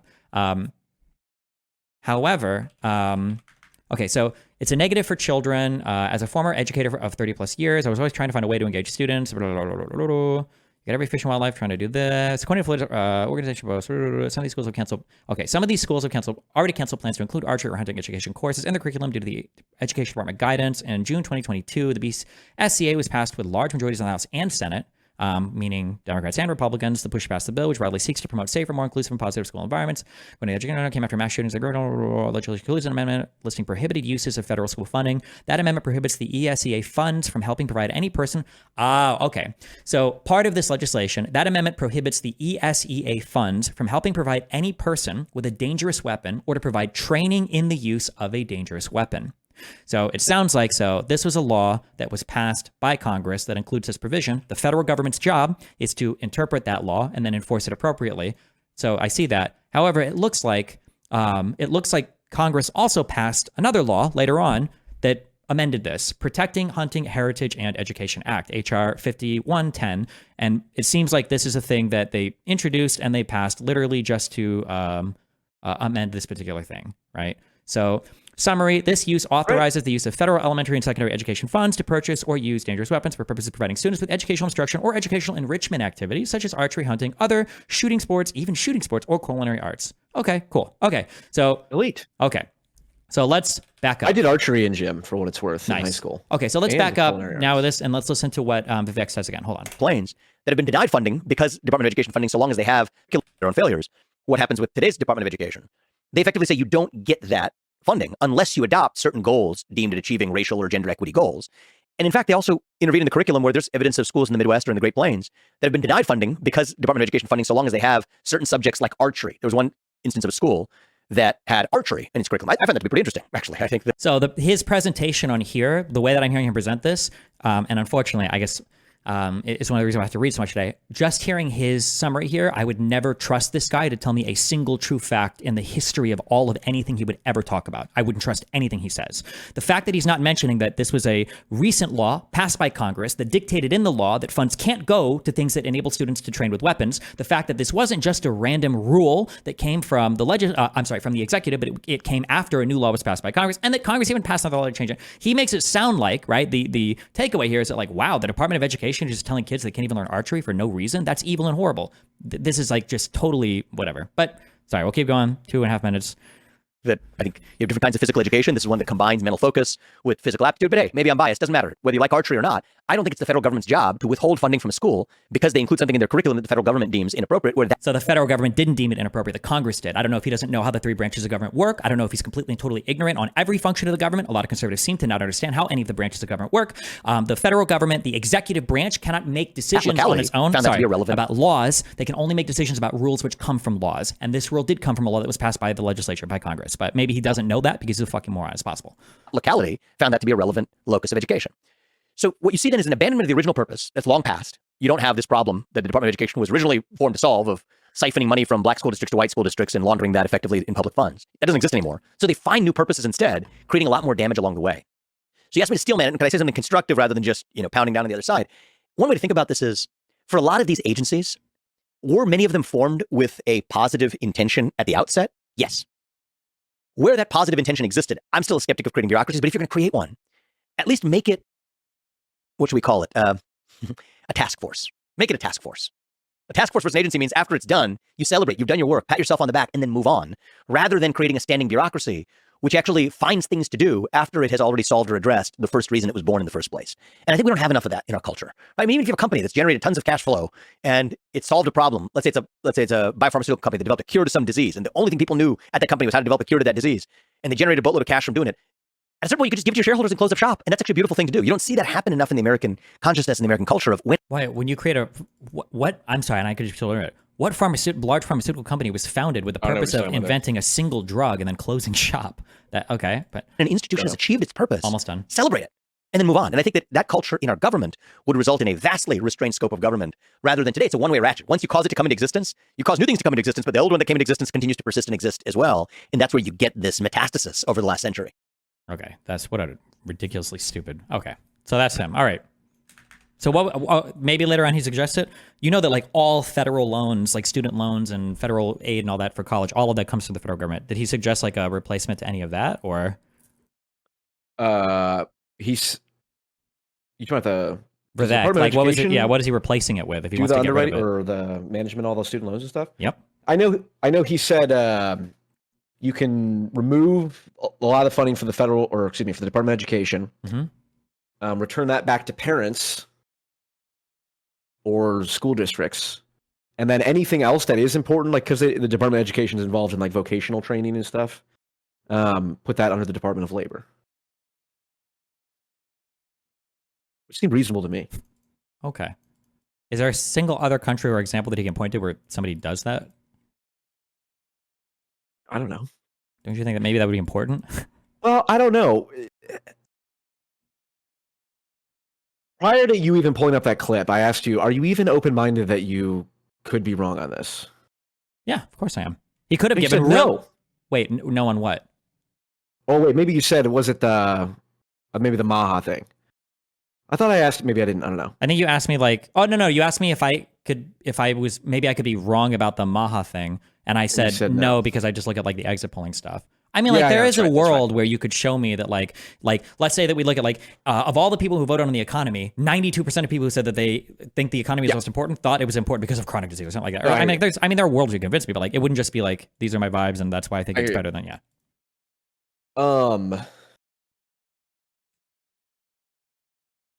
guess I don't really know what to. The exercise that you just performed was you pulled up what he said, and then you paused it every 30 seconds and your goal was, I'm going to find something he's wrong on. Right? That was the exercise that you just performed. It was not, hold on. To be clear, the exercise I performed was to see what he was talking about, right? I didn't know anything about that archery thing. It might have been that when I looked it up, Biden might have said, fuck these kids.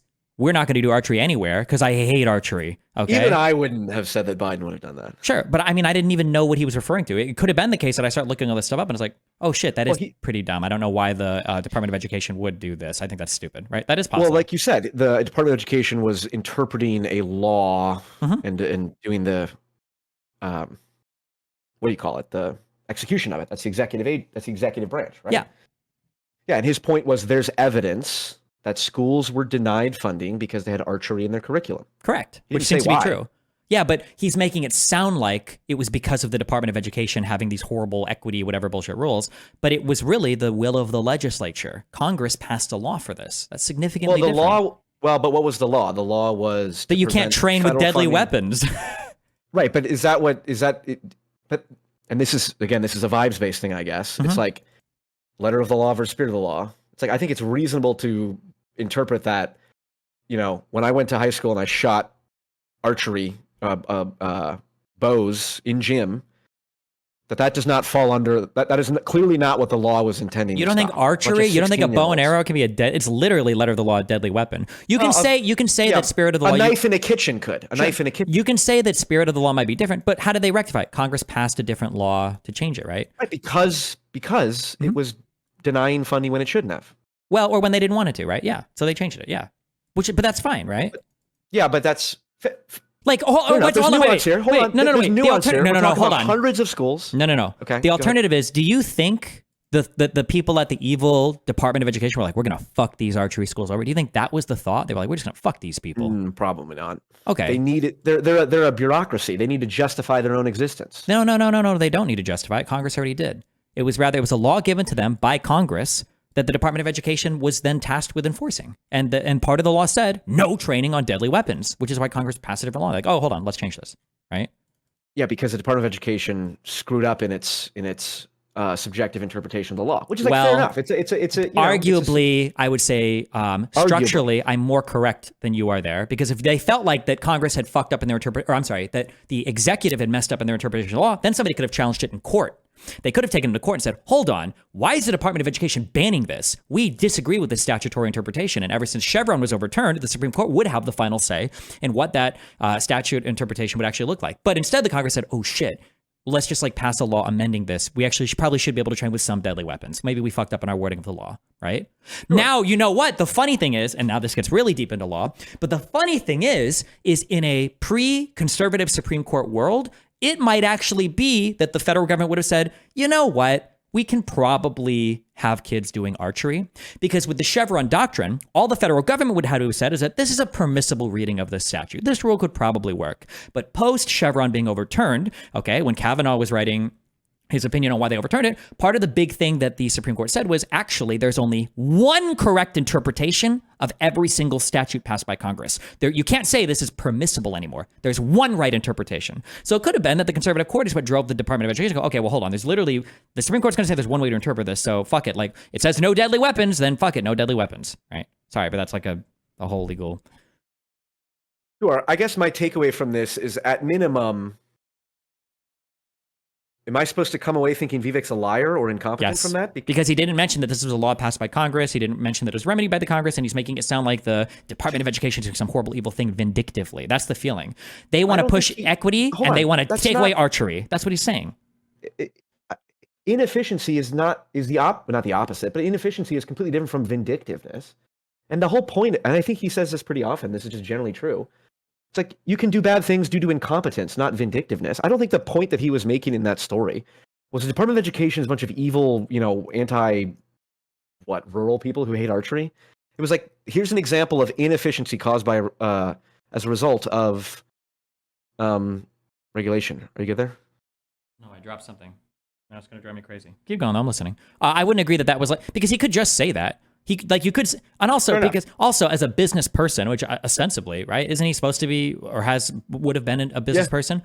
If you're going to talk about, I think that a huge red flag. There are so many red flags he threw up in that conversation. But another red flag is, well, when you talk about an inefficiency, what do you mean by that? What's being inefficient here? What's our input? What's our output? And what's being modulated in a bad way, right? Is he saying inefficient in that like the dollars aren't being spent well for the educational outcomes that they're attaining? He kind of pointed out the difference between like black schools and white schools or whatever. But if that's the case, how would dissolving the Department of Education even help those inefficiencies? If the money just goes back to the people and the people keep spending it, like, are we assuming they'd spend it a different way? Like, he didn't give a good... And he's saying that literally the Department of Education only exists to continue to propagate itself, which makes it sound like they're acting, if not maliciously, then like grossly incompetently. Like, just nothing, it's just not a good... Would you advise that anyone listening to this do not even waste your time listening to Vivek talk with anyone about anything? Yeah, anymore? Vivek is well, I mean, you can listen to him if you want to understand like politically what he's saying, but don't learn anything from Vivek. You have to fact check everything after that. Yeah, he's a liar, of course. He's lying politically. Yeah. Do you think he's malicious when he's lying? Do you think he knows what he's doing? Yeah. I hear him talk, and he sounds like a decently smart guy. So if he's lying, my guess is it's malicious. Yeah, because he should know better. Interesting. Fuck. Okay. Yeah, you take your time. Nope, keep going. I'm listening. I don't know. This goes back to one of my fundamental orientations, which is was what I was talking about with.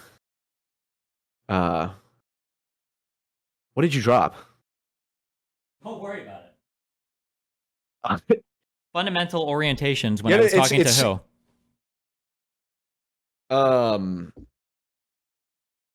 JJ McCullough? Rowan? No, sorry, I'm distracted. Oh, don't worry about me. Distracted. I want you to not be distracted. I'm here, 100%. And no, I didn't find it, but I will find it. Go ahead. Perhaps my undiagnosed autism is, for some reason, thinking that you might not be paying full attention. Okay, I am.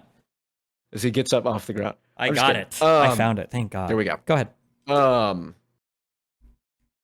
My general orientation, I'm much more vibes based. Okay.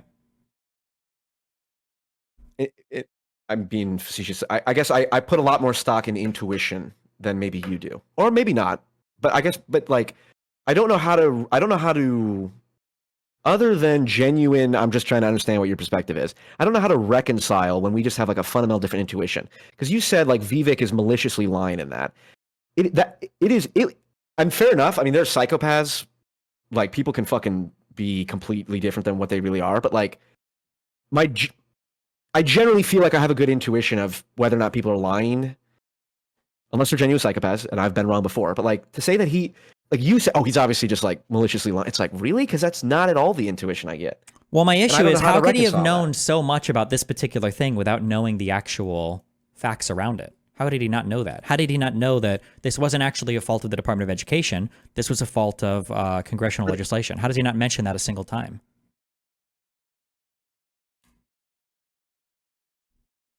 Maybe he's a psychopath. I don't know. No, he doesn't have to be a psychopath. He's just lying to do a political point. I think you were saying, I agree, Vivek is a scammer. No, I'm just kidding.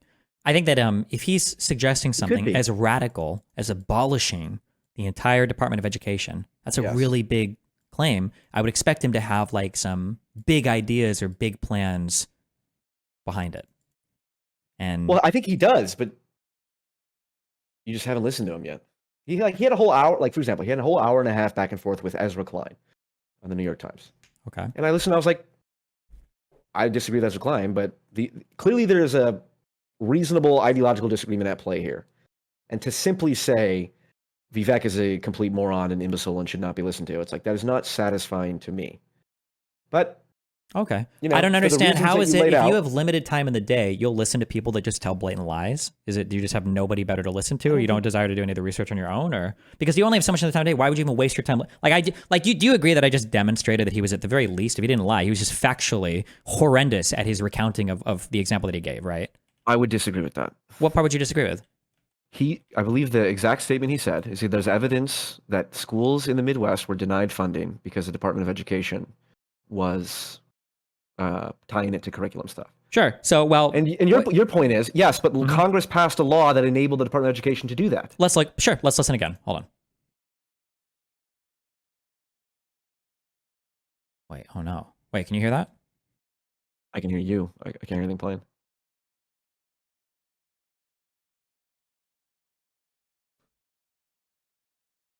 Oh no, I unplugged my thing. Hold on. Did you drop it again? I was under my desk too much. Wait.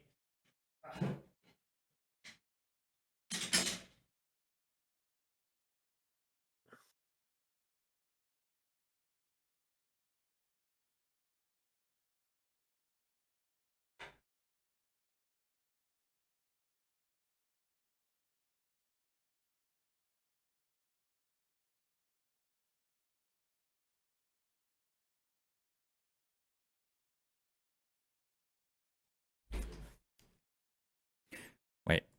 Through the Okay. All right. Let's listen. Hold on. ideologies that they demand in the content of the curricula that these public schools actually teach. So quality has bureaucratic over or contrary. One of the things we've learned and siphoning money in one direction versus another. To the contrary, one Okay. of the things We're going to listen and we're going to break this down, okay? we've learned is that the school districts in the inner city, many of which are predominantly black, actually spend more money per Now, as we'll measured pass by this test thing. We're scores just and gonna look other for the performance on a example. per student, determining student success, and actually suggesting that even the overfunding of some of those already poorly run schools, factor of the Department of Education has instead extrapolated that original purpose of what was a racial equality purpose to instead implement a different vision of racial equity through the ideologies that they demand in the content of the curricula that these public schools actually teach. So Department of Education funding, so federal funding account. Okay, so the broad point that he's making here is that the Department of Education is demanding ideologically that things are implemented as part of the curriculum, right? I don't know what he's talking about related to gender, DEI related stuff, but Wow. sure.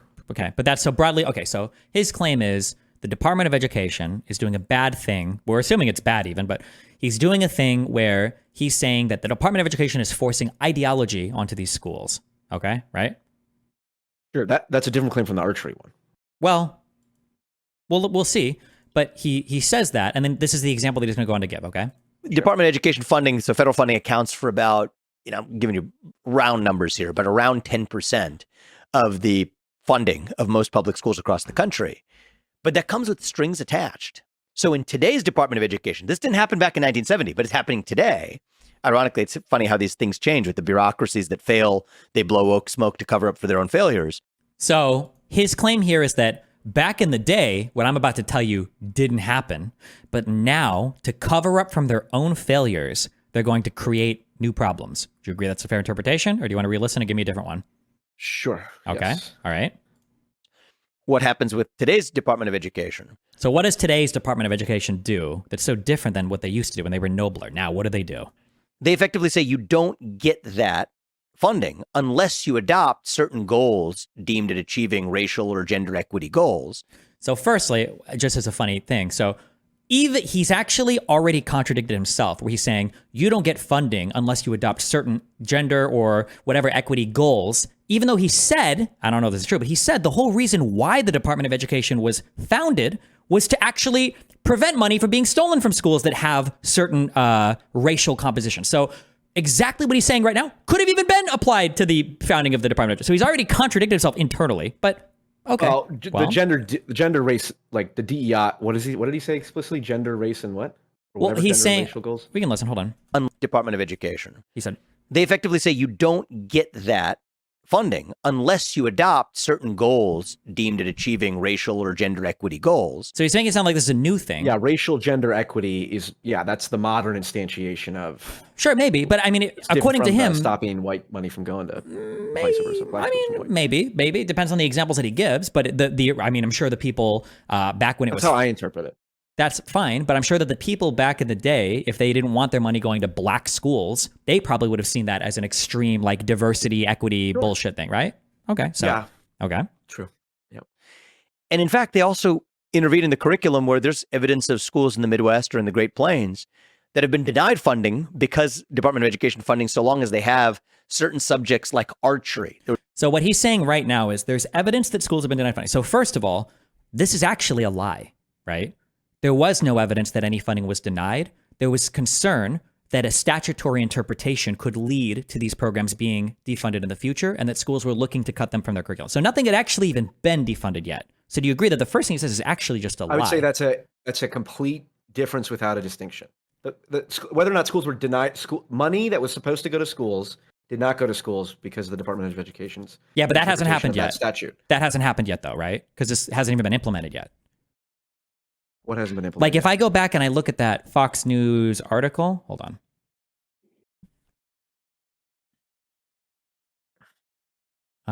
Wait. Meet the traveling trio, each helping to protect their money with Chase. Do you not have YouTube Premium? Well, I'm on the Fox News website.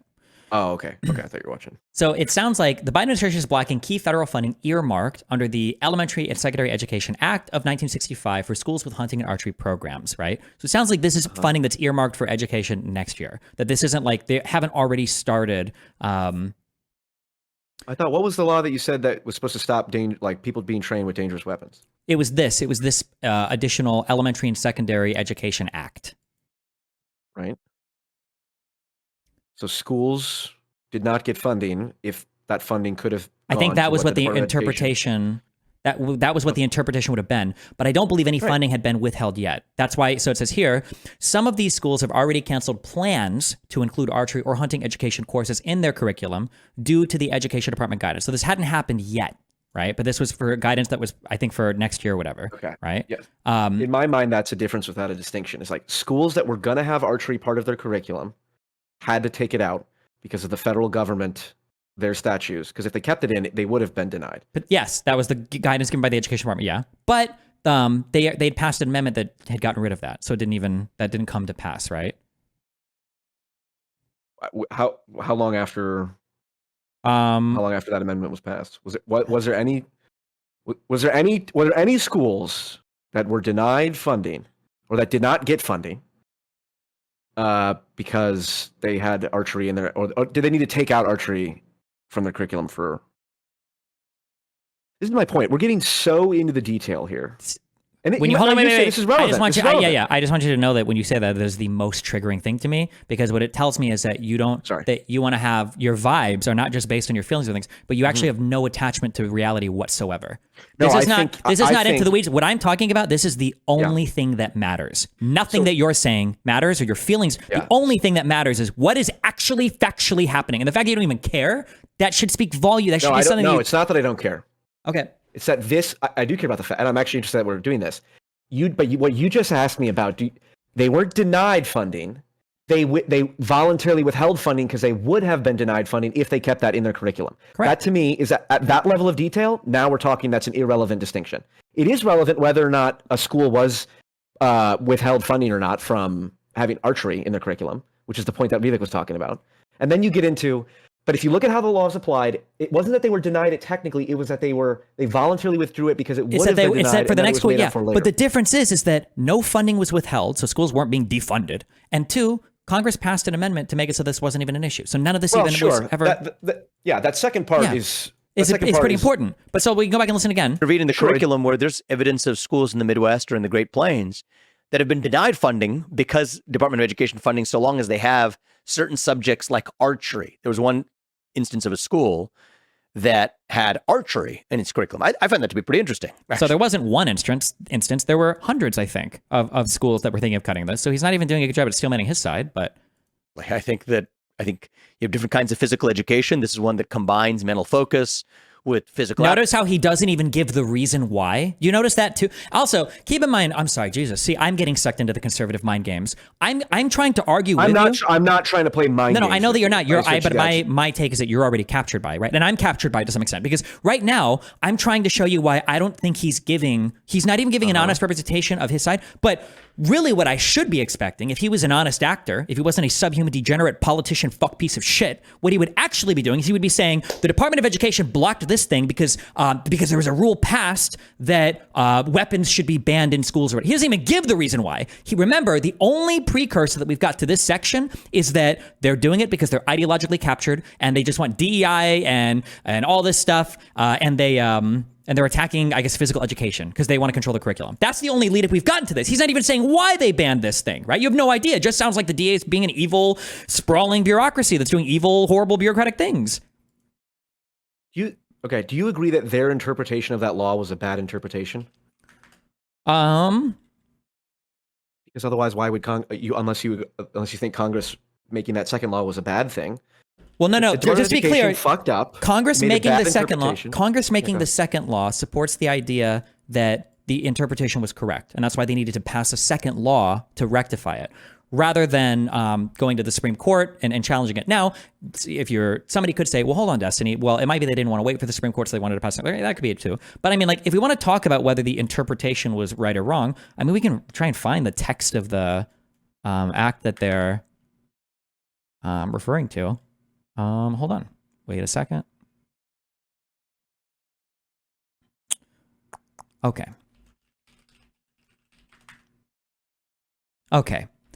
Section 13401, amendment in ESEA funding.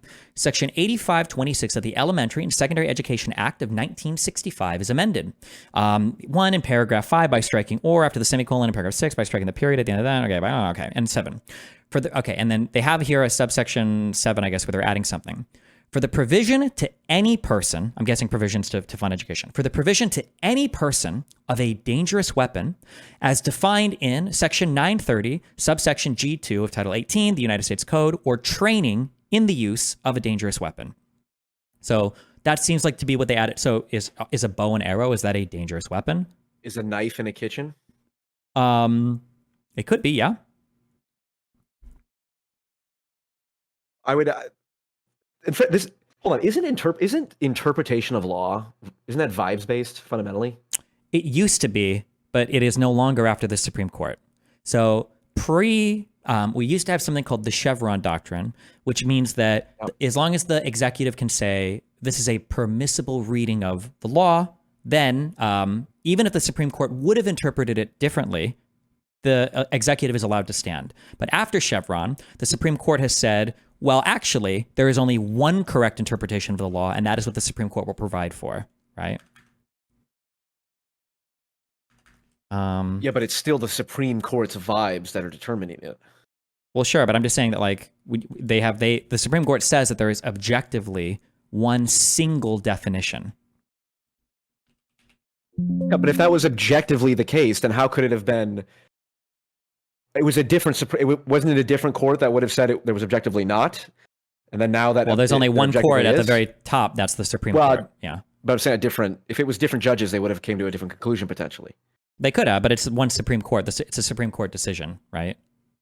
This is my broader point.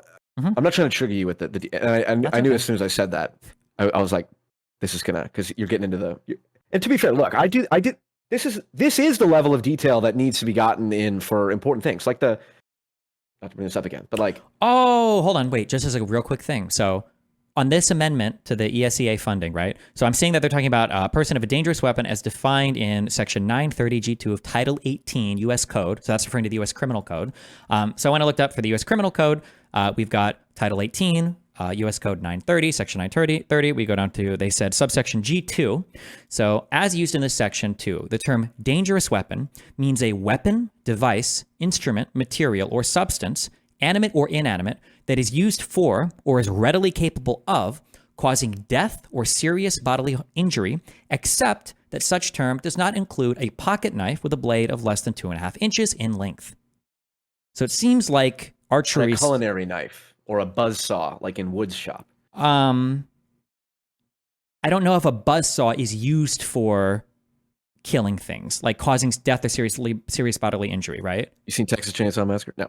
But I'm saying, like, I don't even know if I don't know. Yeah. I don't know if a knife would either, right? Now, hunting knives maybe, but just a culinary knife, I don't think that that's what it's used for. It's used for cooking. But bow and arrow, bows are used for hunting, right? That's all they're used for. Or target practice. That's what we use them in gym for. Yeah, target for what? To practice hunting, right? No, to like hit a target, like in sports. You know, like when you shoot a basketball, you hit a target. You know, the basketball hoop is a target that you aim for. Can you use basketballs to hunt? Target. Depending on the person, I'm sure you could kill someone with a fucking basketball. You beat them hard enough. What about a baseball bat? Are guns used for target practice in the same way that basketballs are used for? What about a baseball bat? How many people have been killed by baseball bats? If I could find evidence that dozens of people have been killed and beaten to death with baseball bats, does that then justify cutting out baseball? If somebody sees you with a closet full of baseball bats in your house, do they say, "Wow, do you go murdering or hunting people?" No. If somebody sees that you have a compound crossbow or something. You're telling me if someone walks into a high school and they see a bunch of bows in the gym, they're like, man, they're training some domestic terrorists in here. This is my point. You understand? Right now, what we're doing is a vibes-based thing. You agree, hold on, right? wait. Even if they walked in and saw a bunch of guns, I don't think I would assume that they're doing a bunch of terrorist training. But I'm saying, like, if you saw a bow, they're high school. Yeah, but if you saw a bow in somebody's house, you'd probably assume, like, oh, does this guy hunt? You might ask, oh, you a hunter? Oh, no? Oh, you just do, like, archery for sport or whatever, yes, right? But we're talking about the Department of Education's interpretation of this law as it relates to schools. Yeah, but it seems like that interpretation was textually correct. This provision banned a person having a dangerous weapon or training for a dangerous weapon, and as defined in the U.S. Code, it includes any weapon, device, instrument, material, or substance. Yeah, so it seems like it was a fair interpretation. I want to apologize for saying we got too into the details, because this is the level of detail we needed to get into. Because now I understand fundamentally this is entirely. I'm not asking you to say I'm right, because I'm not. But do you understand my contention at this level now? What is your contention right now? That the Department of Education made a shitty ruling. They didn't, though. It seems like they interpreted it. I think they did, based on this conversation that we're having about. If I saw a bow in a high school, I could very clearly say it's not being used to train to people to kill. Same with a baseball bat. But it's training with a deadly weapon. It literally is. So is a baseball bat. Baseball bat is used for baseball. It's called a baseball bat.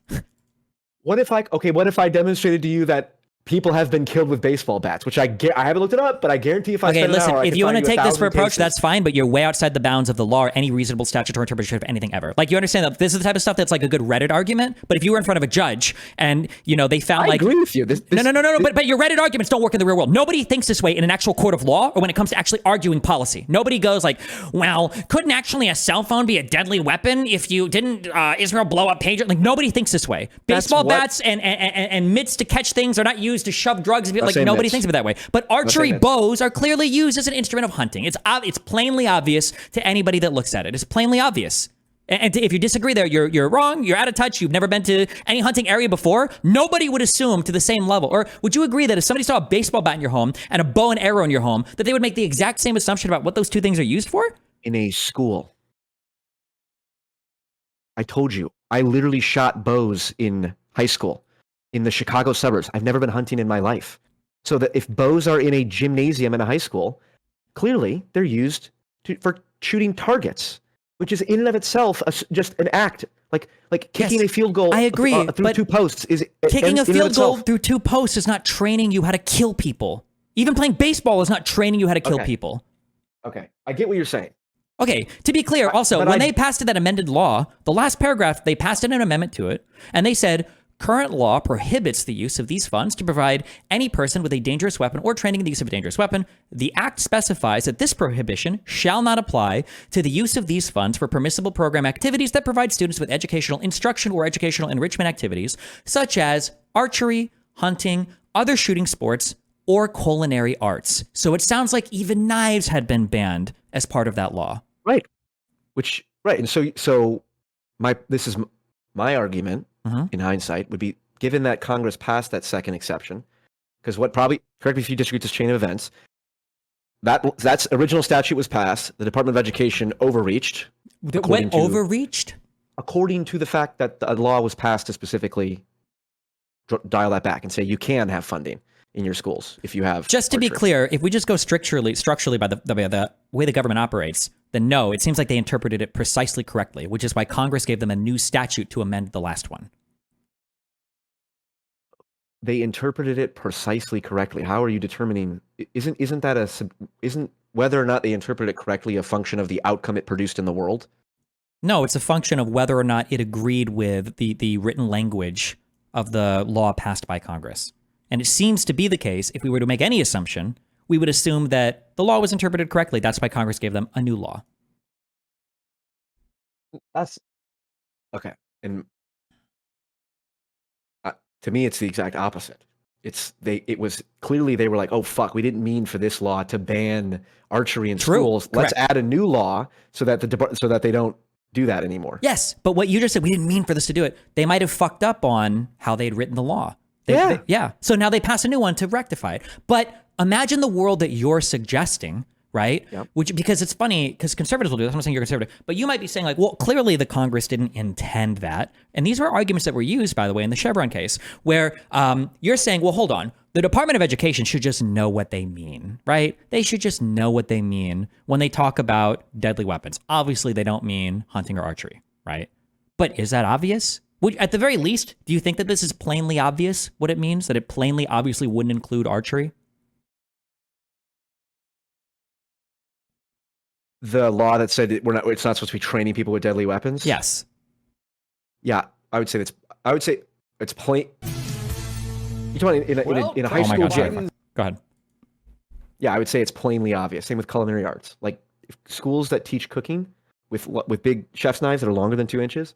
The fact that anyone even thought, ooh, I think this falls under this statute, I'd say that's a bureaucracy needing to justify its own existence, which happens all the time in non-government entities. You agree with that? So in right? in the U.S. code, do you think that you can get charged with assault with a deadly weapon or murdering somebody or first degree attempted or second whatever bullshit with an attempted weapon if you use a bow and arrow? Do you think that anybody's ever been charged? Probably. With that? Okay, then if this law banned you from training students to use dangerous weapons. And we agree that a bow and arrow is the use of a dangerous weapon, and you're learning how to use it as a dangerous weapon, which is what target shooting is. How is this not just reading the letter of the law? For the same reason we just talked about with the baseball bat. But they don't train with a baseball bat to hit people. They train to hit a ball. In archery, you train to shoot an arrow at a target. What? This is the vibes thing. Okay. You can use a baseball bat to beat someone to fucking death. If you had a school that was training you with a baseball bat to kill people, we agree that would probably be banned under this, right?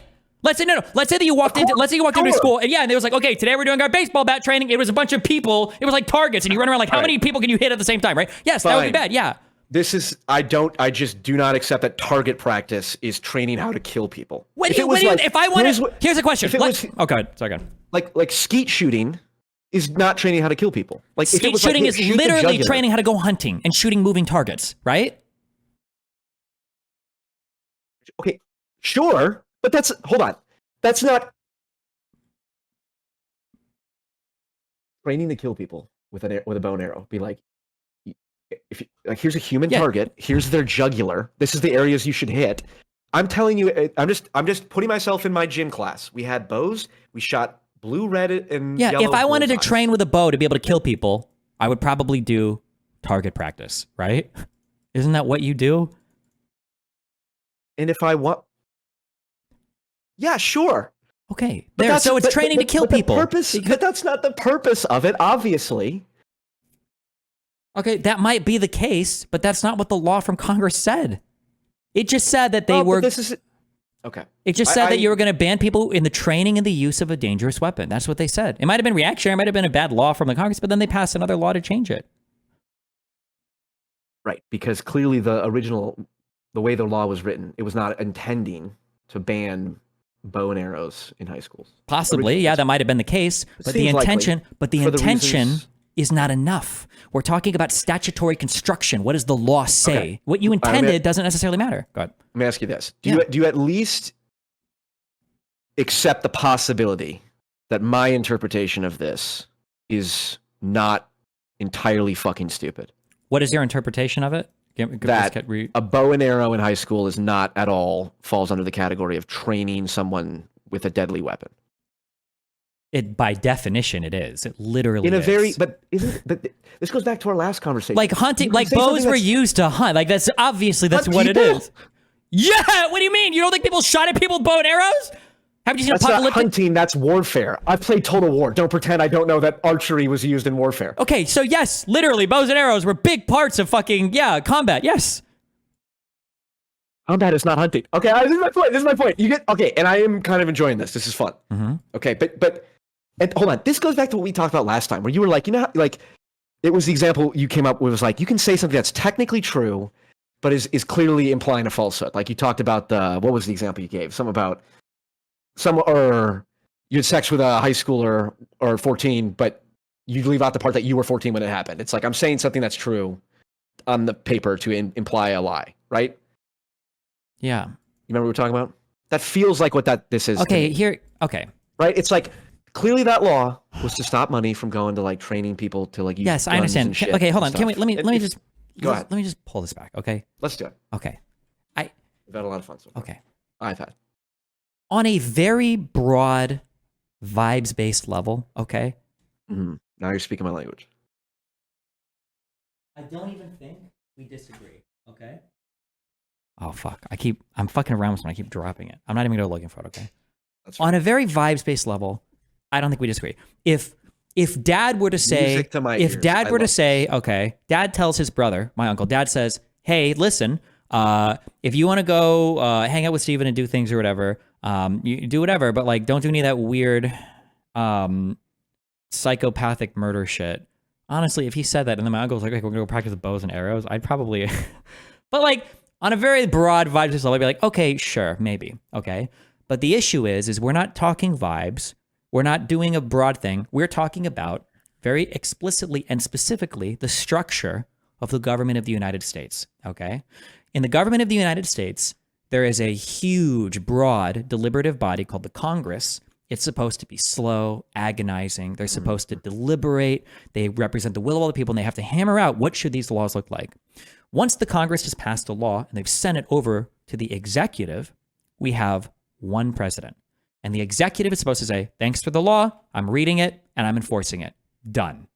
It's not supposed to be the job of the executive to go, I see what you guys passed here, but I don't really think I think you probably meant to do this thing, right? Probably. Now, the government, the executive kind of worked that way a little bit more before with the Chevron doctrine, but still not even. Like you're supposed to read the text of the law and then enforce it as is because the government, I'm sorry, the executive branch is not making laws. They're only there to enforce the laws passed by the republic part of our government, the Congress. Mm-hmm. If that's the case, and if we agree that government is structured in such a way, if the Department of Education is doing something that we really don't like, we think it's bad, we have to look, okay, well, what are they doing? Oh my God, they're going to say they might pull funding from archery courses. Well, why is that? And then you look at the law they passed and they said, well, we can't train anybody. We can't provide funding for people that are being trained with dangerous weapons. And then you look and go like, oh, fuck me. Okay. Well, do we really think that, well, let's see. When Congress passed the law, they literally referenced the criminal code. Well, fuck it. That's probably the most fair reading of that law. Now, is there another world where maybe they could have seen it differently? They think the Congress, maybe. But you know what the Supreme Court would say? The Supreme Court would say, I'm sorry, but unless these motherfuckers in Congress forgot how to write, they should write it into the law. Because let's go with your example. There are two huge issues. Here's the first issue. The first issue is Maybe the federal government sees this and you think it's so obvious that a bow and arrow should be allowed. Maybe they see it and they go, not only is it obvious that a bow and arrow is not allowed, we don't think that students should even be able to have backpacks because you could swing a backpack and kill somebody, right? Well, would you want the federal government, would you want the executive branch to be able to do that? Stop kids from having backpacks? Yeah. No, that would be bad. Correct, right? So we look to the Congress for guidance from the law in what they should ban, and they referenced the criminal code, right? So that's one thing. We don't want the executive branch making these like determinations. That's up to the Congress. We just want them to enforce the law, not create the law. But a second huge issue that could come up is, let's say that the executive branch, okay, it's staffed by a bunch of, okay, you guys, okay, and they go, okay, obviously we know that Congress wanted to do this. And we've even talked about Congress, they said they want to do this, obvious, okay? Well, what could happen is next year, okay, a whole bunch of schools are doing archery, and maybe there's an accident in class, or maybe whatever. Maybe just some super woke liberal parent sees their student coming home with an archery flyer, and they're like, excuse me? My students are learning fucking archery? This is bullshit. And then they call their congressman. They're like, hey, why are they training archery classes? I thought we passed a law that banned training with deadly weapons. And then Congress says, oh shit, you're right. We're going to start up a court case. Let's say it gets all the way to the Supreme Court, and then the Supreme Court looks at it. And it's very possible, I would argue, likely, that the Supreme Court would look at that. They would look at they would look at the executive rule. Then they would look at the law that Congress passed and they go, I'm sorry, why does the executive think that they're allowed to just say bow and arrows aren't weapons of war or hunting weapons or deadly weapons? And now they strike it down in the Supreme Court, and now everybody's fucked because now the federal government has to pull funding from all the schools, and now all the schools are like, oh shit, we're like ultra fucked. Now you've got to fight for a temporary injunction. Now everything is really fucked at that point. So it's probably better that Congress just passed a law amending the language to make it crystal clear what should or shouldn't be allowed. This is the function of government, I think. Nothing in here is bad about the bureaucracy or people not using common sense. It's you have to pass a letter of the law, and then you give it to the executive, and the executive enforces it, like a compiler given some programming. I believe the problem is that when you have thousands upon thousands of these regulations, the time delay in between rectifying these errors is significant enough that it creates enough regulatory tape that prevents good things from happening. Which is absolutely the case. Then we should actually demand in the corporate Congress should environments. pass better laws. The Congress should pass something that's more clear. Regardless of what you're saying, that there could be issues, we can't, the solution can't be the executive just makes all these decisions, right? Solution can't be the executive makes all these decisions. Yeah. The solution would be put more executive power at the local and state level to adjudicate these, where it's more efficient that they can rectify these laws themselves. That's, I mean, this is based. This is like the, You could do that if you wanted to, right? Libertarian. You could do that, but the Congress didn't write that law, and the executive doesn't have the right to. Yeah, because they're all run by fucking globalist Marxists. Okay. I get what you're saying. Sure. Let me just play the last like 30 seconds of this, and then sorry. Yeah, go ahead. I think you have different kinds of physical education. This is one that combines mental focus with physical aptitude. But hey, maybe I'm biased. Doesn't matter whether you like archery or not.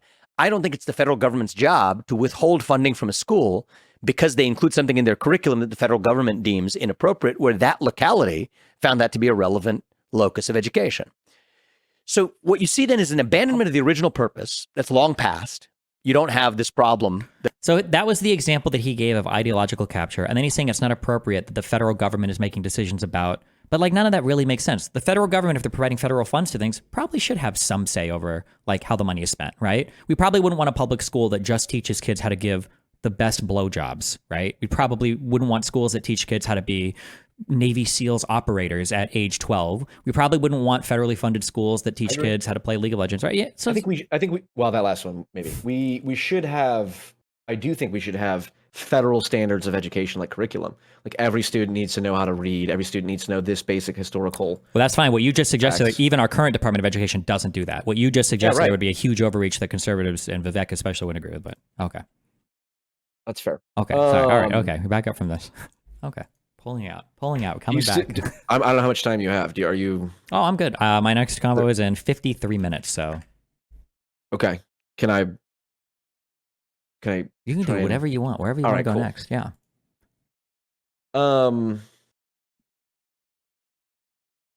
actually, can I just say? Can I? Yeah, go ahead. Do you have it? I mean, do you want to? Because I've. You're good, issues. Right? And listen, okay, this is a lot. We are in debater mode right now, or I'm in debater mode, right? So this conversation is a lot more exhausting than our last one. I totally acknowledge that. Okay, it's a lot, but like from my perspective, okay, so this was just one thing that you believed about this particular thing, and maybe you think that it wasn't even that big of a deal. And in a vacuum, I might even say the way that Vivek, maybe it's not that big of a deal. But like my frustration when I have to argue with somebody about macro government positions. So when I say macro, maybe I'm talking about like who should be president or what big foreign policy initiative or immigration initiative should we have.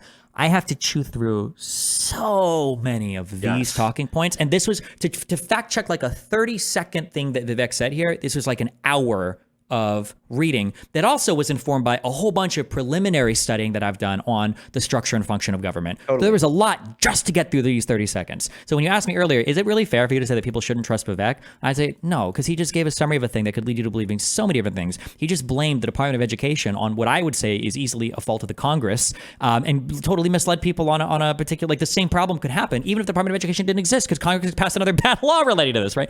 That's all I'm saying. To summarize all of this, whether you think Vivek is good or bad or right or wrong, or whether you agreed 100% with me or not on this, it's a lot of work to chew through a lot of these talking points. And okay. Yeah, that's and I understand. And I know I've seen the people that you deal with. Now, to be fair, you bring a lot on yourself. I think you open your doors to debate anyone and everyone. So, but fair enough. Okay, but this is the broader point I was going to get to. Okay. Given this, and this is why. So when I say vibes based, what I mean is, I mean a bunch of different things, but one of them is heuristics. I don't fucking know what Tylenol does to my body, like at a chemical level or what, a molecular level. I just know that my doctor and other people and the FDA said it was cool. I've never once read a study that says the climate is warming. I just trust it. I could not defend at all in any debate whatsoever the theory of evolution. Sure. Don't know why it's believed. Missing link. I think we can predict shit. It would be all vague nonsense bullshit. But I'm utterly confident that the theory of evolution is true. Okay. So just broadly, I think it's justified, perhaps not to you or your audience, but it's certainly justified for people to come here, or to just generally people to have opinions that they cannot even begin to defend because they have the heuristic of, well, like with evolution, it's like, okay, if fucking every scientist, Richard Dawkins, Jordan Peterson, Sam Harris, all these different people who hate each other and to some degree and disagree with each other, Brett Weinstein, well, if all of them agree it's true, that's a good heuristic for saying it's probably true, right? I'm trying really hard not to attack you, okay? Broadly... No, attack me. Okay. Please. Broadly, Just I think I would agree with you. We don't have time to learn everything about every single thing, okay?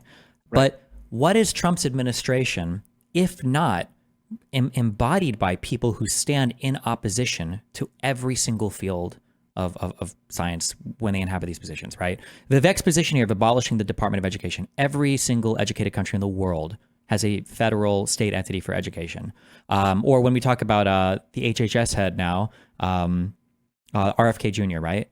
Bobby. Like, yeah, nobody has the feelings on vaccines that he stands in opposition to so many different people, to so many government bodies, to so many other countries. Like, what are we, like, why would we trust what they say? Like, what is your heuristic that leads you to trust some of these people when they stand in opposition to all the other people? That's a good question. So like with Vivek, which I believe that is how you say it, his name. It's Vivek like cake. It's how I've seen it. I'm trying not to be racist. Okay. With Vivek, like I said, it's hard, but that's the thing. It's kind of hard to it's kind of hard to explain. Like it is an intuitive, like it's kind of like if like, you know, I don't know how you like charisma. Like what makes one person more charismatic than someone else? It's like I can kind of put words to it. Like they sound more confident. Yeah, but like what? Like tell me at what point the inflection changes such that you know, and you can identify them. Like if someone ends on like a high note constantly, like sure. That, you know, and you can get to, but like there's a certain point where it's just beneath the ability to articulate it. And so, you know, I like it's not a satisfying answer, but like I've listened to several hours of conversation with Vivek, and which like Candace is the opposite. Candace Owens, who's on the right, just like Vivek, but I would say is significantly different. Like Candace Owens fucking lies through her teeth, says shit that I think she knows is bullshit. She's there to sell fucking ads, you know. Sure. Like, there's- Well, let's say I, real I quick. can tell that, but I can't like. Mhm. It's hard to articulate exactly where they. Like, Yeah, so you I think Candace is a understand. worse liar than Vivek, right? Um, In your world. they're both bad to me. I Well, don't know from how your I can even perception. rank them. But Okay. let's say that's that fair. I would say Candace is definitely worse than Vivek. what do you mean when you say worse? What are we qualifying? Just overall, in terms of like willing to bend the truth for instrumental gain. Oh, Candace is almost second to none. She's fucking insane. Right. Yeah. Well, But then I would argue that I can make the I argument that accept people like that that's your position. To be clear, we Sure. talked about this last time. I do think Candace is right about a lot of things. that's fine. But I'm just saying that even given that standard, though, I could argue that Vivek is worse because he comes off as more trustworthy, so people are more likely to believe his lies, whereas Candace is an easy litmus test for, obviously it's crazy, Candace said it. Backing up, you just said that you can listen to Vivek talk. Okay, earlier you told me, you gave me a way for developing an intuitive heuristic, heuristics aren't intuitive, a heuristic for whether or not you would believe a particular thing, and you talked about evolution. What if it was the case that tomorrow Vivek did a little 1-minute spiel on why he didn't believe in evolution? Are you now, because he's charismatic enough, is that going to move you off that position? Did the consensus of the scientific community and everything not actually matter at all before, and it's just the charismatic thing? Or how do you do it when these two things clash? Well, we have an actual example of this with Tucker Carlson, when Tucker Carlson was on Joe Rogan and said, macroevolution, that's never been proven. And Joe's like, are you serious? What do you mean macroevolution never proven? And that in my mind was like, oh, okay, that right there cements further for me, because I had a different view on Tucker, although I think Tucker fulfills an important role. But like Tucker Carlson denies outright evolution. Yeah, but why do you think fuck that? Wait, but why was Joe Rogan your litmus test for that? Because didn't Joe Rogan in a conversation with Joe Rogan at the time? Sure, but didn't Joe Rogan in a conversation with Matt Walsh deny the moon landing? Did he? Does Joe? He does. He doesn't Actually, believe in the moon does landing. Joe not believe in the moon landing? Yeah. Well, I guess I'm confident in the moon landing, but I'm more confident in the theory of evolution. I mean, it's not. But why are you more confident in the theory? How many? Because there's more people of differing ideological views of high credibility. But almost every person of high credibility would disagree with almost every prescription Vivek gives on government. Okay, surely you understand that statement is suspect. Okay, give me almost every person of high credit. We're talking about 300 million people. Glenn Lowry, do you think? I'm not talking about YouTubers. I'm saying just in the people that work and do education and administer around the world, and people that study education. People like I haven't seen any body of people or group of serious people that have said, "Oh yeah, abolishing these higher level educational entities would be way better for educational attainment in the United States." I haven't seen anybody credible that said that ever. I mean, it's just politicians. What do you? I believe Thomas Sowell wrote a book about basically switching to private education. Is Thomas Sowell a complete fucking moron? Does he have Thomas Sowell is literally cited all the time because he is such an outsider to the rest of the academic world. That's why people obsess over Sowell so much, of course. Or he's just famous and he's the easiest one to go to. No, he's literally cited over and over again because he's like a hardcore libertarian-esque person who stands against DEI and wokeness, and he's cited over and over. Sure, but like, I'm not saying this to convince you. I'm just saying this to tell you what I honestly believe. It is absolutely the case that there are, in my mind, intelligent people of presumably good character, although you can only tell so much, obviously, but like they don't seem like obvious narcissists or something like that, or liars or psychopaths. Intelligent people of seemingly good character with some level of credibility who would agree that, hey, you could probably get rid of the Department of Education and scale down the government bureaucracy significantly. That seems... To be honest, I would even go so far as to say most people would agree that the government bureaucracy is overbloated to the point where it could use serious reduction. It's a political talking point, though. Who does it? Nobody does that, because when they finally get in and look at government, they're like, oh, fuck, okay, this is actually pretty hard. That's why there's never been like serious like cutting of it. Maybe, or that's one possibility. Another possibility is that they're entrenched in settings. It's difficult to fire all these different. Really? Why? The president has the authorization to do it. Well, now he does, right? Wasn't that the whole shit? Wasn't that the? Or what's the? Or I mean, Congress has the authorization to cut down on these things as well. Like Congress is gridlocked with all kinds of. Okay, so I'm curious. Do you think that under Donald Trump, do you think that the federal spending is going to significantly decrease or decrease at all? No, probably not. Trump's a terrible president. Trump will be probably a worse president. Okay, but this guy Vivek that you trust is literally on the committee of Doge with fucking Elon. Oh, so yeah, I will say in spite of what Vivek and Elon do, Doge, Department of Government Efficiency. So then, what do you like? Peter Thiel? Unfortunately, yeah. Do you hate him? I've heard a lot of not great things about him, but Have you verified those things that are not great about him? No, but every single person I've seen in the crypto community that talks about politics or anything related to government is absolutely fucking delusional and insane. And they all support Trump, so. So how confident are you that Peter Thiel is not a high credible individual? Probably like 25-30%. Okay. But the fact that everything Well, that that's not comes from confident at that all. community. Oh yeah, sure. I haven't dug into him at all. Okay, well, Peter Thiel is an example. There's many.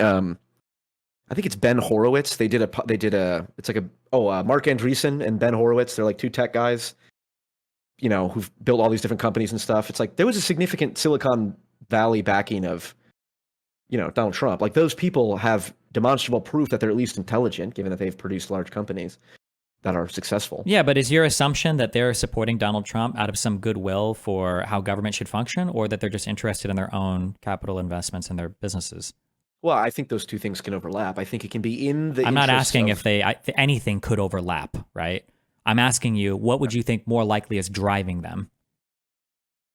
What were the options you gave me? The good, like the care and good of the country, or just self-interest in their own companies? I believe those two. I don't think those are separable. I think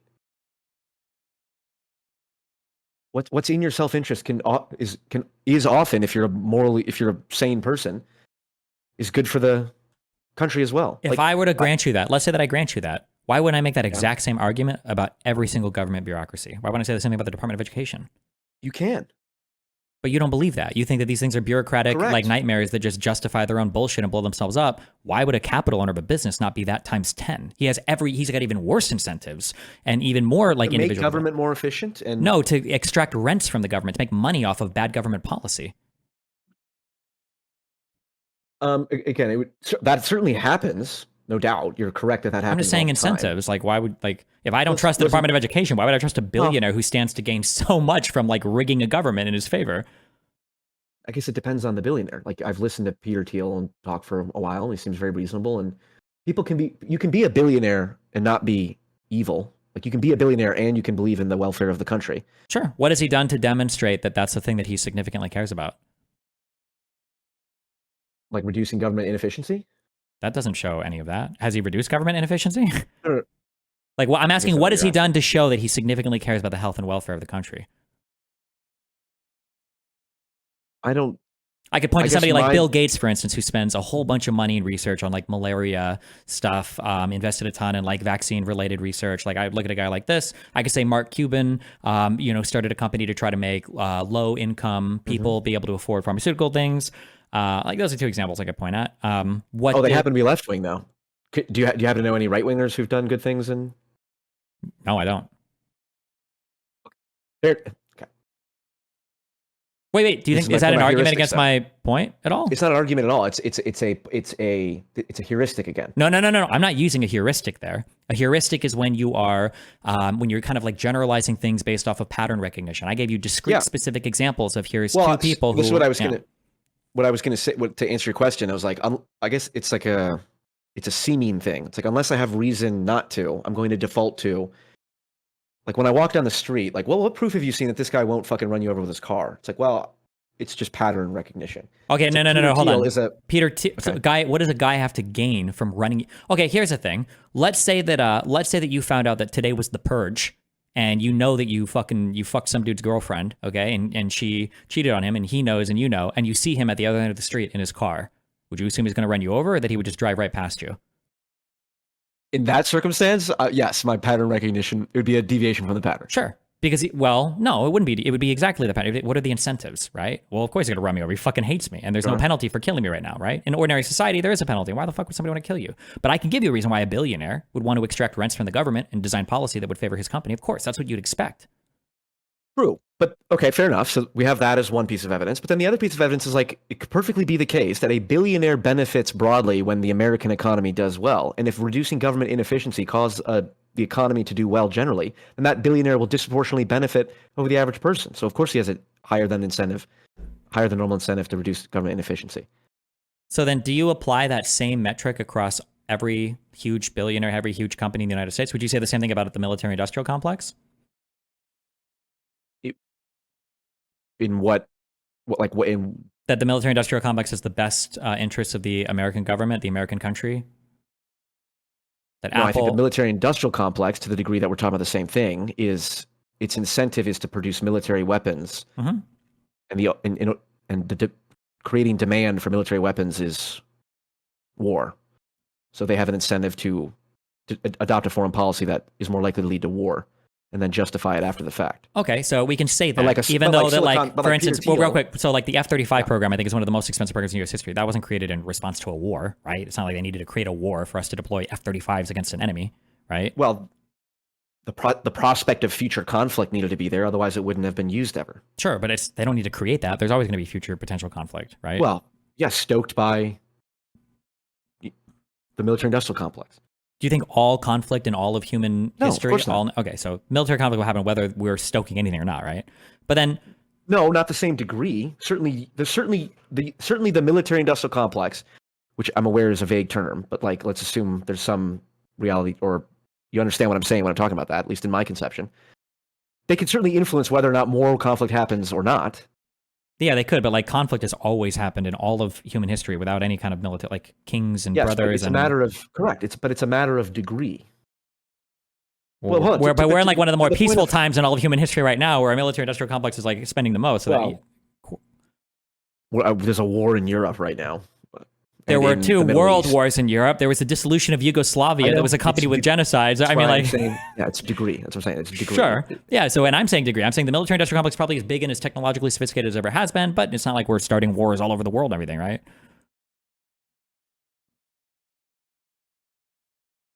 What?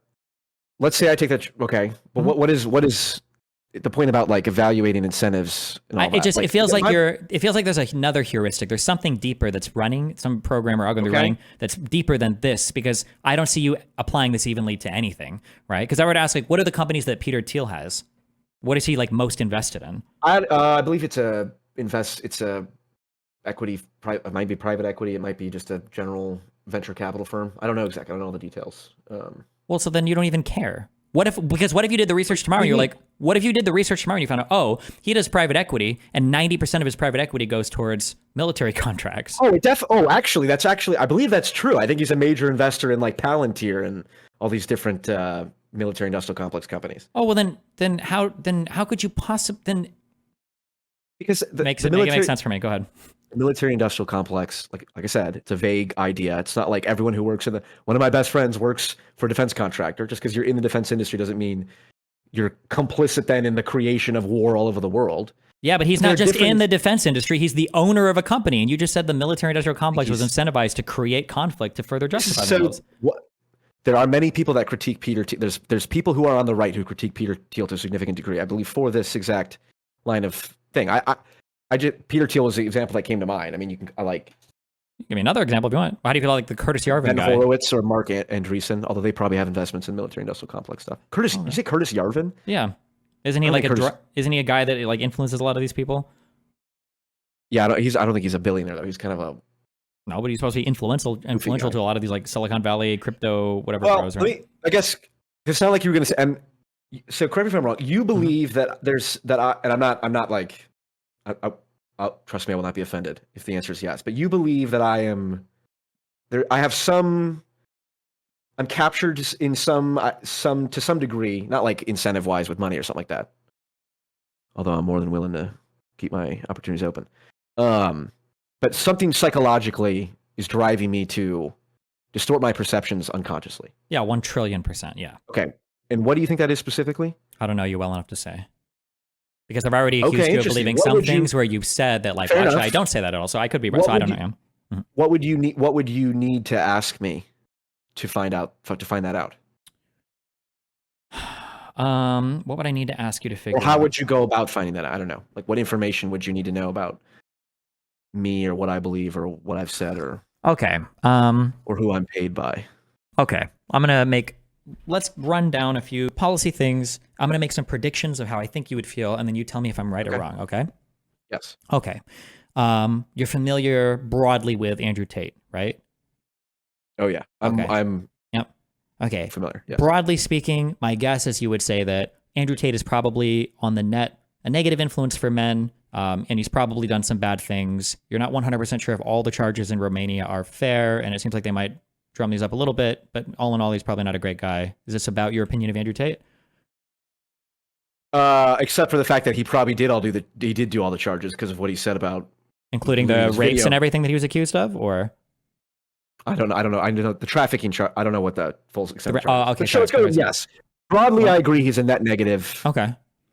On the COVID lab leak stuff, is this a thing that you would say this was one of the largest examples of the mainstream media suppressing conversation about a topic that should have deserved to have been spoken about more because people that believed in lab leak were totally and wholly vindicated by evidence that came out later? I believe they were mostly vindicated, is my current understanding, but not totally. But other than that, yes, mostly vindicated. Okay.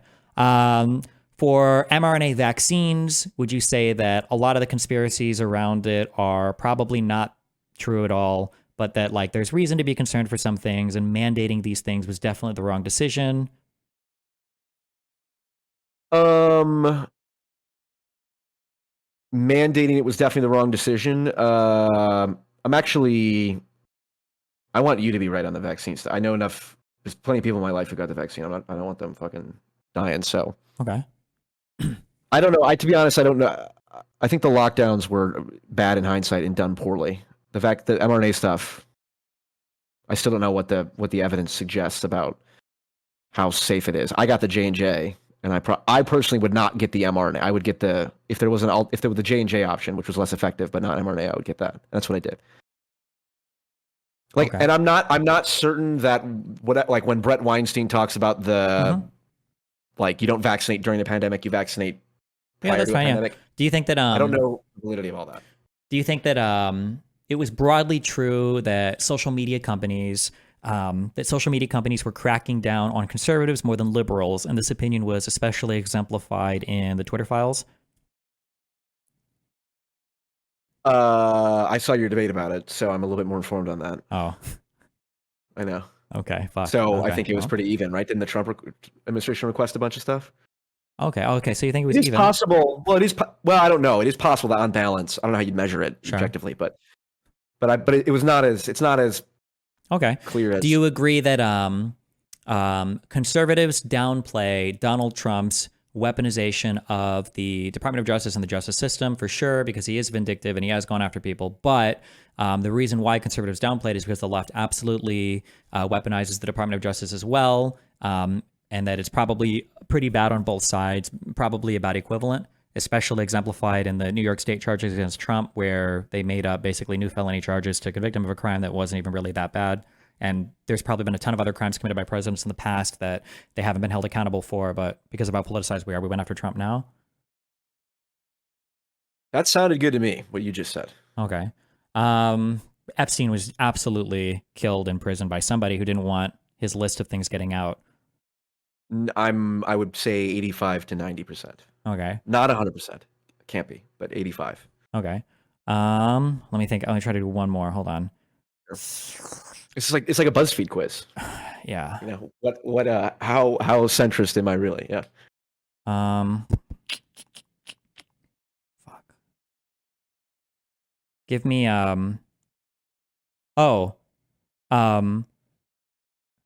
the Russian-Ukraine war is absolutely terrible. Russia absolutely shouldn't have involved Ukraine or invaded Ukraine. There's absolutely no justification for it. That's all definitely true. However, the fact that the United States is driving Ukraine on so much by providing weapons and increasing the likelihood of driving all of us towards World War III or some nuclear conflict makes it unacceptable for us to continue supporting them, and that we need to have found an off-ramp for peace already or find one as aggressively as possible, even if it means Ukraine has to give some territory back to Russia. It would make the world better for everybody moving forward. I would agree with that. Okay. Okay.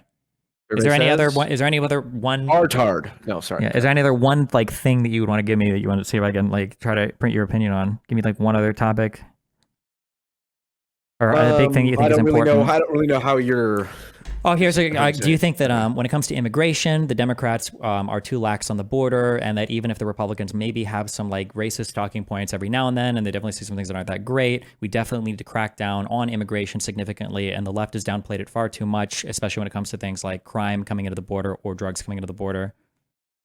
Yeah, I think we should grant a decent amount of amnesty, so long as it's tied to essentially shutting down the border for at least some period of time. Sure. Okay. That doesn't include like in-process immigration and stuff, like people who applied. Sure. For Okay. visas, all that. Okay. So I feel like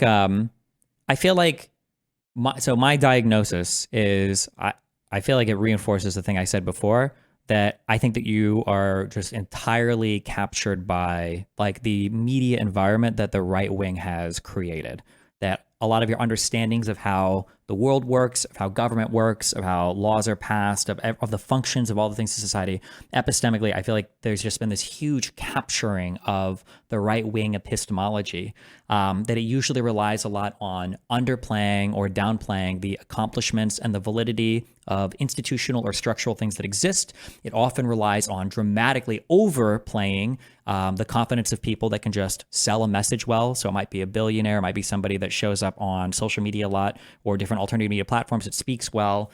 Or a famous online political streamer. I feel like, that would be my, so my guess, that would be my diagnosis. And I would say that the solution for that, assuming you don't have heroic, larger than life figures like me who single-handedly reform the media landscape, is it's boring, but it's like you just have to. I mean, obviously, this is my diagnosing you, right? So obviously, you can disagree with everything I'm saying, right? But I would say, like, what you have to do is you have to step out of the passive media feed that you're in, meaning not just allowing algorithms or what you're used to watching to show you things because they're going to continue to reinforce this, and you have to like start fact checking things more aggressively. And fact checking doesn't just mean looking for another podcaster to talk about it, but like what we did earlier with Vivek, like, oh, what was being spoken about? Let's Google this. Okay, what was the federal government doing? Oh, okay. Well, what was the law? Oh, okay. Well, what is the structure of government? How did they pass the laws? Is okay, like that. That would be that process. Okay, that's fair. Yeah. Can I ask? But Because everything you said. What did you say? It's not like you were every single thing I would disagree with. Every single thing I said, 100%. Yeah.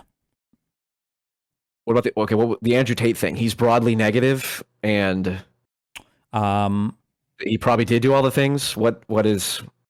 Oh, actually, wait. The Andrew Tate thing, that might be like the only thing that I would agree with. Sorry, I forgot that one. Yeah. I wish we wrote these down. I want to go back because everything you said sounded reasonable. Yeah. Okay. Well, so let's go back from the beginning. All right, Russia. Well, the reason why I started with the Andrew Tate one is because the reason why I started with the Andrew no. The reason why I started with the Andrew Tate one is because my claim about right-wing media is that there is a rigid buy-in on important key concepts, but at the peripheral, people are free to disagree on things that aren't really that important.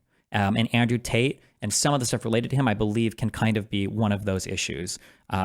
So like another question that I would have asked and tried to predict is if I were to say something like, how do you feel about Donald Trump's character or behavior? I would have probably said, you think that Donald Trump's character and behavior, especially how he treats other politicians or whatever, is not really great. It's probably not something we should like exemplify, but like as the president, it's not really that important. Like that he's like a great Christian or whatever. And people probably fixate on it too much is what I would have said for your answer to that.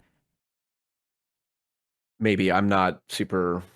Don't care that much about it. Yeah, sure. But these would be like peripheral issues where I think there's some room for wiggling, and I think people delude themselves into thinking that like, well, look, I can disagree. But then on things like for the immigration thing, right? I think that the immigration issue right now in the United States is almost entirely fictitious insofar as the problems are concerned. That when conservatives talk about they're stealing all the jobs, they're not. Unemployment is incredibly low. They're bringing in record amounts of crime. That's not true. If it was, we wouldn't be talking about Lincoln Riley 8 months later. It would be different cases being brought up. And the idea that the issue is an open border is also not true. It's the asylum seeking process, which conservatives just don't talk about enough when it comes to fixing it. And the mass deportations that they're suggesting are fucking delusional. For the COVID lab leak stuff, that hasn't been validated at all. There's no new evidence supporting it. I thought Robert Redford came out and said it was likely. No, no CDC new. Director? All the research that has come out has been slowly moving in the direction of it was probably from the wet markets. There's been nothing out. All the two original studies that came out saying that it was probably lab leak, both of those have been like nobody takes it serious anymore. So, fair enough. Yeah, I'm just running down the disagreements, but but go ahead. You're going to do it. Yeah, that's fair. Other than basically just listen to whatever you say, you said I should do more fact checking, but we agreed earlier. There's like, think of how stressful it was to go into all that fact checking for just one claim. We have to operate by heuristics. So aside from if Destiny says it must be true. Semi joking, but like, what other heuristics? There's none. This is why I'm saying this is the issue is I don't know. Fair. Like even I ran into this where when I look something up, I was like, fuck, I need to look this up. No, yeah, I have to go back and look everything up. I don't trust anybody that says a thing anymore. I've got to go read the underlying material because I just don't trust anything that I read because the media environment is so poisoned and so horrible right now and everybody's so detached from reality. I wish I had an answer for you where I'm like, oh, like just watch this media thing, just watch this. But the media apparatus right now is fucking deranged. It's terrible. Well, so I'll tell you my, Mhm. and then I'll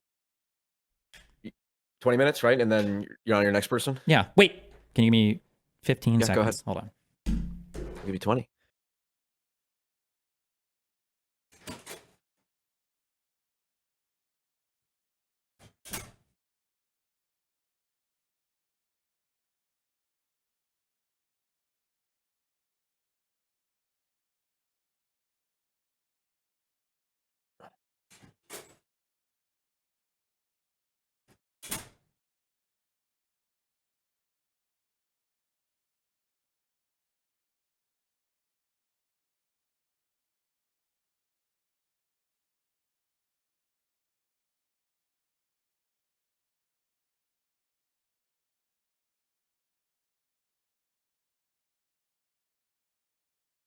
Should I say the N word?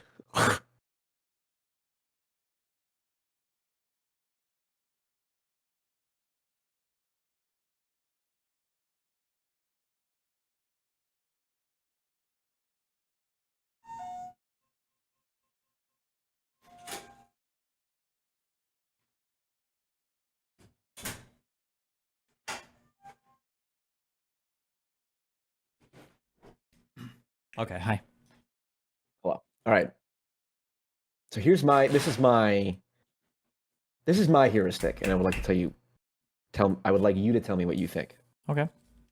So here's how I see it. The world is infinitely complex. There is literally an infinite amount of facts that you could pay attention to. Yeah. The fundamental question is, how do we know which facts are most relevant to achieving the outcomes we want to achieve? Mm-hmm. And then assuming that you and I want a thriving, general, flourishing society. Okay. Because there is people that are outside of that value structure. But if that's the value structure we're in. Yeah. Because there's an infinite amount of facts, you basically need a team. You need a team composition, like in League. Yeah. Okay? You can't just have a tank. Or you can't all be tanks. You could, but assuming you're matched with an even level team, the optimal team is a diverse team, right? Tanks, Sure. 80 carries. Okay. So what you need is a significant number of people deeply doing the vertical dives that we just did about the archery thing into literally everything, basically. Mm-hmm. They have to, be good at that or do it right.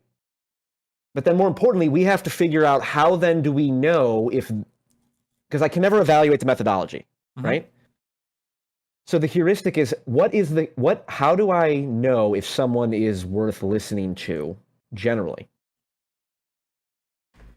And my theory, which is a Jordan Peterson maps of meaning theory, the technical way of describing it would be, it'll sound ridiculous, but it's the more that someone embodies what is technically called the hero archetype, the more likely it is that we can trust them. And that what generally means is, basically I just look for who seems generally competent, generally good willed, good natured. That's a stupid way to say it, but and the simplest way to say it is generally who do I vibe with when it comes to listening to. And I have a pretty wide range. I listen to I have a minor in gender studies. I listen to the most left-wing people on earth. I'll listen to Judith Butler. I'll listen to them explain their philosophies in an unchallenged environment. I'll listen to the far right and their white ethno-state, anti-race mixing stuff. Okay, and everything in between. And it is ultimately a vibes-based thing of like, well, this person makes sense on some things, blah, blah, whatever. Mm-hmm. The key thing for me is who is most likely to it's kind of hard to say it, but it's like, who is most likely to exploit divisions within their own tribe? And that's like the Joe Rogan, Charlie Kirk example. Charlie Kirk's voting for Trump no matter what. Joe Rogan could have, in a very not in a somewhat different world, not that different, Joe Rogan could easily have voted for the left-wing candidate. And to me, that's an important distinction that says, and this is a bad, because they all have their flaws. Any individual you do this for is going to have their flaws. But it's like, like Joe Rogan is less of a tribal fucking sycophant than Charlie Kirk.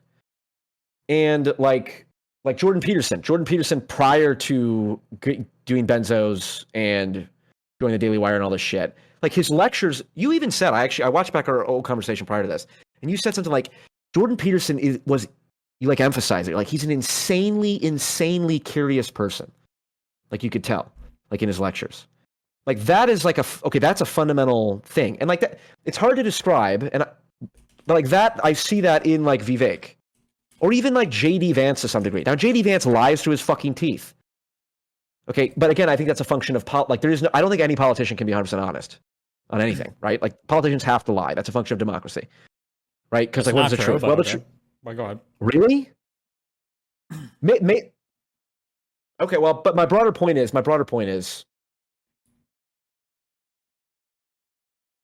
I think if you want people to agree with you, you need to it will never be done through rational argumentation. Like the dialogue you and I are having, I don't think is it might convince people on the margins. Like there are some, like most of the people are either going to already agree with you or some are going to agree with me. There's some in between who are like, this has actually changed my mind to some degree. The majority of people make up their minds on vibes and intuition. And I think your attitude is, and this is similar to Peter Boghossian's attitude, who reacted to one of my videos. He said this at the end that I disagreed with. He was like, we need to teach people how to be more like, to be able to rationally analyze and do these type of dialogues, which is true. We do need to do that. But fundamentally, it's more important. This is so fucking lame, but I believe it. It's more important to be a good person generally, like be someone that people look up to. And like, and for example, the reason me and many people listen to you, is like, because like you clearly are able to demonstrate good humor. You're funny. You can have these type of dialogues. It was aggressive earlier, but like you said, like, hey, I'm in debate mode and blah blah. So there's like, because obviously when you're in fucking Mr. Borelli mode, it's psychopathic and scary. And I would say that's the fucking, my advice worth nothing would be, to the best of your ability, try not to revel in people's deaths. But it's not like a hot take you haven't heard before. But like, that is the most important thing for generating the charisma, which then unconsciously causes people to want to believe in what you have to say, independent of your rationalizations for it. Okay. So, and we're here. Can I ask some questions? Or go ahead. Well, I was just gonna say, like, that's why I said we're getting into the details too much at one point. And I didn't mean details are not important. I meant it felt like the level of analysis is now so granular that it does ultimately come down to a vibes-based thing at that point. And we might as well have just leaned on a vibes-based heuristic at the top. Yeah. What do you think of that? What do you think of, in a simple sense, anti-intellectualism is based, fuck policy, go with vibes. Well, so here's the question, okay? Yeah. You said you're 28, 29? I'll be 28 in exactly 1 week. Or 2. Okay. 1 week. Ish. Have you ever bought a car before? I bought it from my parents. From your parents? Yeah. Do you know anything about buying cars or talking to car salesmen? I've gone with them to, when we were doing that in high school or in college. When you look at a car salesman, what are the reputations that they have? Like, how do people view them, like, morally? Easy. Yeah. They'll say anything. Yeah. Surface level charm, snake oil salesman. Absolutely. When you watch a car salesman interact with a customer, what do they look like? Sleazy? Do they? I don't know. I don't have much experience with it. I mean, I'm assuming, like, you can have false charm. I've talked to people who, yeah, they're salesmen, like right? Salesmen. Yeah. Yeah. They don't come off as sleazy. They come off as honest. They come off they try to come off as honest, Correct. personable, funny, understanding, caring, right? If I were to go to a Honda dealership and I wanted to buy a car, would I trust that salesman to tell me the pros and cons accurately of having a Honda? It's probably not. Probably not, right? But maybe, I don't know, because you could argue that the most effective sales tactic is to be honest with someone. Do you They're think that's good true, though? salespeople. If that was true, would salesmen have the a commission-based job? Would they have the reputation of being yeah, I see slimy? what you're saying. I like low-level sales, that's less likely to be the case. It's just volume. Or anywhere, because you said yourself, right, that politicians are like have to lie, right? That was your own. Yeah, which I'm surprised Oh, I'm surprised you disagree with. Sure. Oh, there's varying degrees, but that's not relevant. But I'm just saying that you think that. Okay. So a car salesman, it's a commission-based job, right? So chances are people are going to emulate the best tactics. Lying to some extent, right? Probably is good. So we agree we probably don't trust the Honda salesman to give us the best drawbacks of the Honda cars, right? Yep. Okay. Now, the level 1 idiot would tell you, well, he's a salesman, he knows everything. He's going to give us the pros and cons, right? Level 2 might say, okay, well, I don't trust the Honda salesman. I'm going to go get more opinions. And let's say that he goes across the street to the Ford salesman. Do you think that the Ford salesman is going to give you an accurate cons to driving a Honda? No, he'll probably over-exaggerate. Right? Mm-hmm. Because he's playing the same game, he's just on a different team. Yes. So you go to the Carfax, you say, show me the Carfax. Correct. Incentive removed. Yes. So the issue that I have when people are like, they're centrist and they listen to a bunch of different media, why would I think that a person could give me the pros and cons of any vehicle just because they've spoken to a different car salesman? I wouldn't expect you to know anything about the negatives of driving a Honda just because you spoke to somebody trying to sell you a Ford. Obviously, he's going to be over-exaggerating everything there. And the Honda guy is going to be talking his car up as much as possible. And, he's going to tell you probably over-exaggerate what's wrong with Fords, right? Mm-hmm. I think that what we need in society is we need something like a Carfax. And, like, what does a Carfax do? When you're reading a Carfax, is it going to be telling you, like, this car is exhilarating? This car makes you feel full of life. This car makes you feel like a real American hero. What's on a Carfax? It's like miles and all It's that. autistic, boring, in the weeds, discreet. Like, here's the VIN, motorcycle accident, 2017, repair shop, oil changes. Like, oh my God, who cares? But we like Carfax because they are accurate. And they have a history, a record of accountability. Go ahead. That's not what sells cars. It's the salesman telling you it'll make you thrilling and it'll make you cool and it'll get you women. Yeah. So the issue is what has to happen is in a world right now where the Carfax is really fucking boring, what I want, what I would want to be, or I would have a media company doing, whatever. I don't know. That's what I'm being trying is I need a really entertaining, funny person to be the guy that's selling the Carfax. That's what I'm looking for. That's what I want somebody to do or be. And I don't see that. Yeah. But right now in the world, it's just a bunch of car salesmen that are selling their own cars. And then people trying to tell me why their car salesman is better than the other car salesman. But at the end of the day, anything that they tell me about that car salesman, like, well, this guy is incentivized to lie about the seatbelt safety in his car or causing wars like the military industrial complex. Well, that other guy could be lying about, the seatbelts in his car, or it could be a billionaire who owns, companies that sell weapons of war. I need more people that are willing to go to the actual raw data, analyze it, and then dump it into the public in a way that's entertaining, that people like to watch. That's a very, very difficult thing to do. And when you talk about what makes a good salesman, all of those things that make a good salesman, these are the things that a liar looks to emulate. Right? If you've ever known a good manipulator, okay, a good BPD girl, a good narcissistic man, or whatever, these people don't meet people on first impression. Oh, I fucking hate you. Oh, you fucking horrible person. Nobody manipulates a person that way. Nobody gets obsessed with a person that way. The obsessive part is always when we first met, it was magic, and they used to be so wonderful and whatever. At the very least, bombing. Yeah, of course. Yeah. Love bombing is one of the most important parts, right? You can't just hate bomb somebody constantly. Nobody would be obsessed with you. Everybody would just fucking hate you, right? Nobody knows a manipulator who's like, oh, that guy who smells weird all the time and always calls people racial slurs.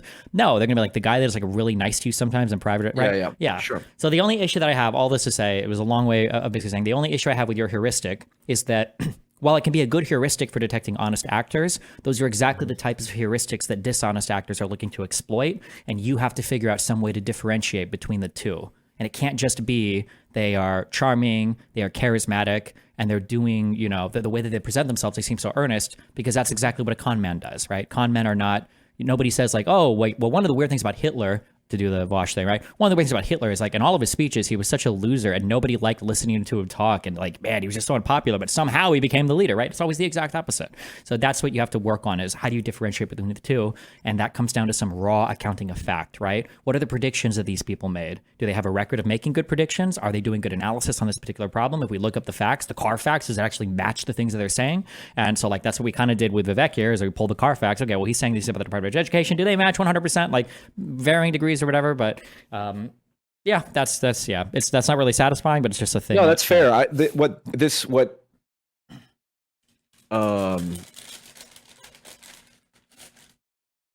Yeah, I mean, I take a fundamentally not because I'm qualified to, but I take a psychological approach to things. Like I evaluate my actions and my beliefs through what are my motivations, blah, blah, blah, whatever. Mm-hmm. And I think that's why long form discussions are useful.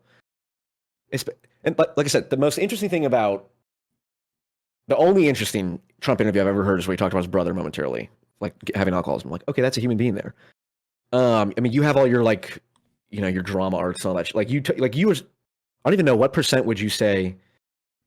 Probably in the last year it's been more, but like since your streaming career, what percent is like intellectual stuff versus like? So I started Vyvanse, it's probably like 95% like this intellectual shit. But oh, is that what shifted it? I started Vyvanse last year, yeah. So I haven't done any drama. Okay, well, like obviously. But I know what you mean. I'm personable, right? Yeah. Yeah, well, I've seen a lot of like the drama stuff, and like I have, in my opinion, I have a reasonable enough a functional enough guess as to where your weaknesses are in terms of like I'm like I'll just be honest with you, like I try like we've only talked twice, but like I'm trying not to get in debate mode with you because I do think that limits the conversation of at least what I'm trying to get to, like these underlying, because it's not really a debate about like, I guess it's a debate in terms of like which general heuristic is correct versus like what is the fact of the matter on this specific thing. Right? That's true. A different approach. Can I ask? I'm just curious. Can I ask? Have you ever been in a long-term relationship before? Yeah. Have you ever been in a bad relationship before?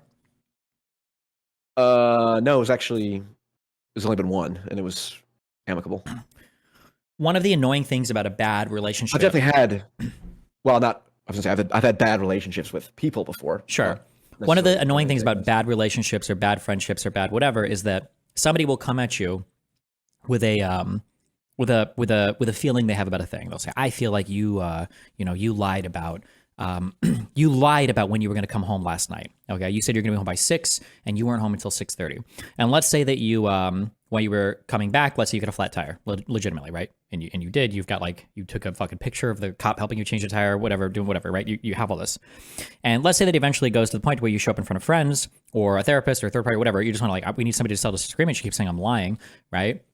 An issue that you're going to run into is that when you're fighting on the vibes of a thing, or you're fighting on a heuristic of a thing, maybe she's been cheated on in the past, maybe you have lied in the past, whatever. When you're fighting on the vibes of the heuristics, at some point in the conversation, you're going to have to dip into this world where you're like, okay, bitch, hold on. You said that I lied about coming home and that this didn't happen. We need to like look at the fucking pictures. We have to consult the facts at some point. Because the reality is that you and her and any third party, therapist, friends, whatever, can go back and forth on that conversation for hours. You can have the long form podcast, you can have the long form discussions, the conversations, the tweets, whatever, and you might never actually hit that fact of the matter. And without getting there, what does any of the conversation matter? Because everybody's got a heuristic or a vibe based on the facts that they believe to be true. And that's just a really rough. See, that's the exact opposite of what I think. It's like the fact of the matter is utterly irrelevant. It's like if you have a healthy couple can withstand all kinds of like, you said you're gonna get home at 6 and you got home at 6:30. Mm-hmm. It's like the only reason that becomes an argument is because all of the underlying stuff that's not addressed. And the fact of the matter is irrelevant. Now, I'm also saying this from... Oh, fuck. I almost agree with you 1,000,000%. But I would say that it's because all the underlying stuff wasn't addressed, which are the facts of the matter, right? Because it feels like what happens is when people especially in a relationship, when two people have a massive blowout fight, it's basically never going to be the case that they're having a massive blowout fight from nothing. Usually it's the case that a whole bunch of little issues have stacked up over time that have accrued in such a way that it accumulates into a huge problem that leads to a blow up, and they didn't address all the little things along the way. Yeah. Yeah. But like, also, so but- for instance, like Yeah, go Vivek ahead. saying that like the Department of Education is a horrible thing. And I'm like, well, it was a law from Congress. In the grand scheme of things, and I even said back then, this isn't probably like the biggest thing in the world. But if you've peppered 1,000 or 1,000,000 of these little facts out, and then we go to have a big disagreement about like, well, we're going to abolish the Congress or abolish the Department of Education. Well, now it's like, hold up, this is so bad and dumb. But in your mind, you've already seen so much evidence for why it would be a great idea to do it. In my mind, none of that evidence has been presented. And none of those little fights happened along the way. Yeah. Which is why I think that being like the debate bro, like there's actually like a happy medium of fighting for a good relationship. If somebody says, oh, we've never fought ever, like that's kind of a red flag. Either somebody's like holding a lot of resentment, or you're like 1 in a trillion, right? And a couple that's like, we fight all the fucking time or whatever, right? Okay, well, that's probably not good. But there's a couple like, oh yeah, we always, sometimes we'll fight over like dishes or, every whatever, it happens or whatever. But like, we're happy, we move on. That's good. There's not resentment building up. You're resolving things. It's being able to fight in a healthy manner is really healthy, really good. Yeah. I agree 100%. This is the more, for what it's worth, this is the more interesting type of conversations about general philosophy, psychology stuff. So next time we talk at some point, we can go into this. I will not trigger you with Vivek and... Well, sure, but then the I only love reason Tulsi why... Gabbard too, by the way. I'm sure you do. But the only reason why I do. I like having this conversation now, okay? Yeah. Because I wouldn't like this conversation without what happened before, is because now when I say we have to sort out all those little facts before, I know that in your mind, you're thinking like, oh yeah, like I need to educate Destiny on trans healthcare and all blah, blah, blah, blah, blah. And I might be thinking like, oh, I need to educate PF Jung on, what actually happened in Ukraine and Russia. And we're both sitting here like agreeing with each other, like, oh yeah, like a couple agreeing like, oh yeah, like yesterday you were really horrible to me, weren't you? And the other guy's like, maybe, yeah, but you were horrible to me. It was really bad, right? And they might be thinking of totally different ways that they were each mistreating each other. They have no idea what's going on. And yeah, that's why I think that the generalized I'll say masturbatory conversations of like, oh, like let's all agree on these broader macro things or whatever. It doesn't matter until you get down to a reducible fact of the matter of like, well, what actually happened here? And then once you've done the diagnosis on the individual things, then you can broaden it. It's like, okay, well, let's talk about what does it mean to be a snaky car salesman or whatever. Now we're grounded a bit more, but that's how That's fair. I would say just that we can dovetail into the next conversation we have is like, sure. What happens when there is no fact of the matter? Like what happens when, there's a terrible way to end this. Let's say like, there are obviously like accusations of sexual assault that do not meet the criteria of full on sexual assault, because they weren't true or something like that. But like, there are many situations that are so fundamentally complicated and people that thought they were on the same page that were not. It's like, what is the fact of the matter on anything? It's like, my worldview is that there's way less fact of the matter things than we think, and we have to be able to navigate that. Okay, my worldview is there's way more fact of the matter. Almost all of it is fact of the matter stuff. Schizo? Autism, I guess. But I'm right, right. though, so. Okay. That's fair. Thanks again. I'll talk to you in a few weeks or a month or so. Okay, I love you. Be careful. Godspeed. Peace. Bye.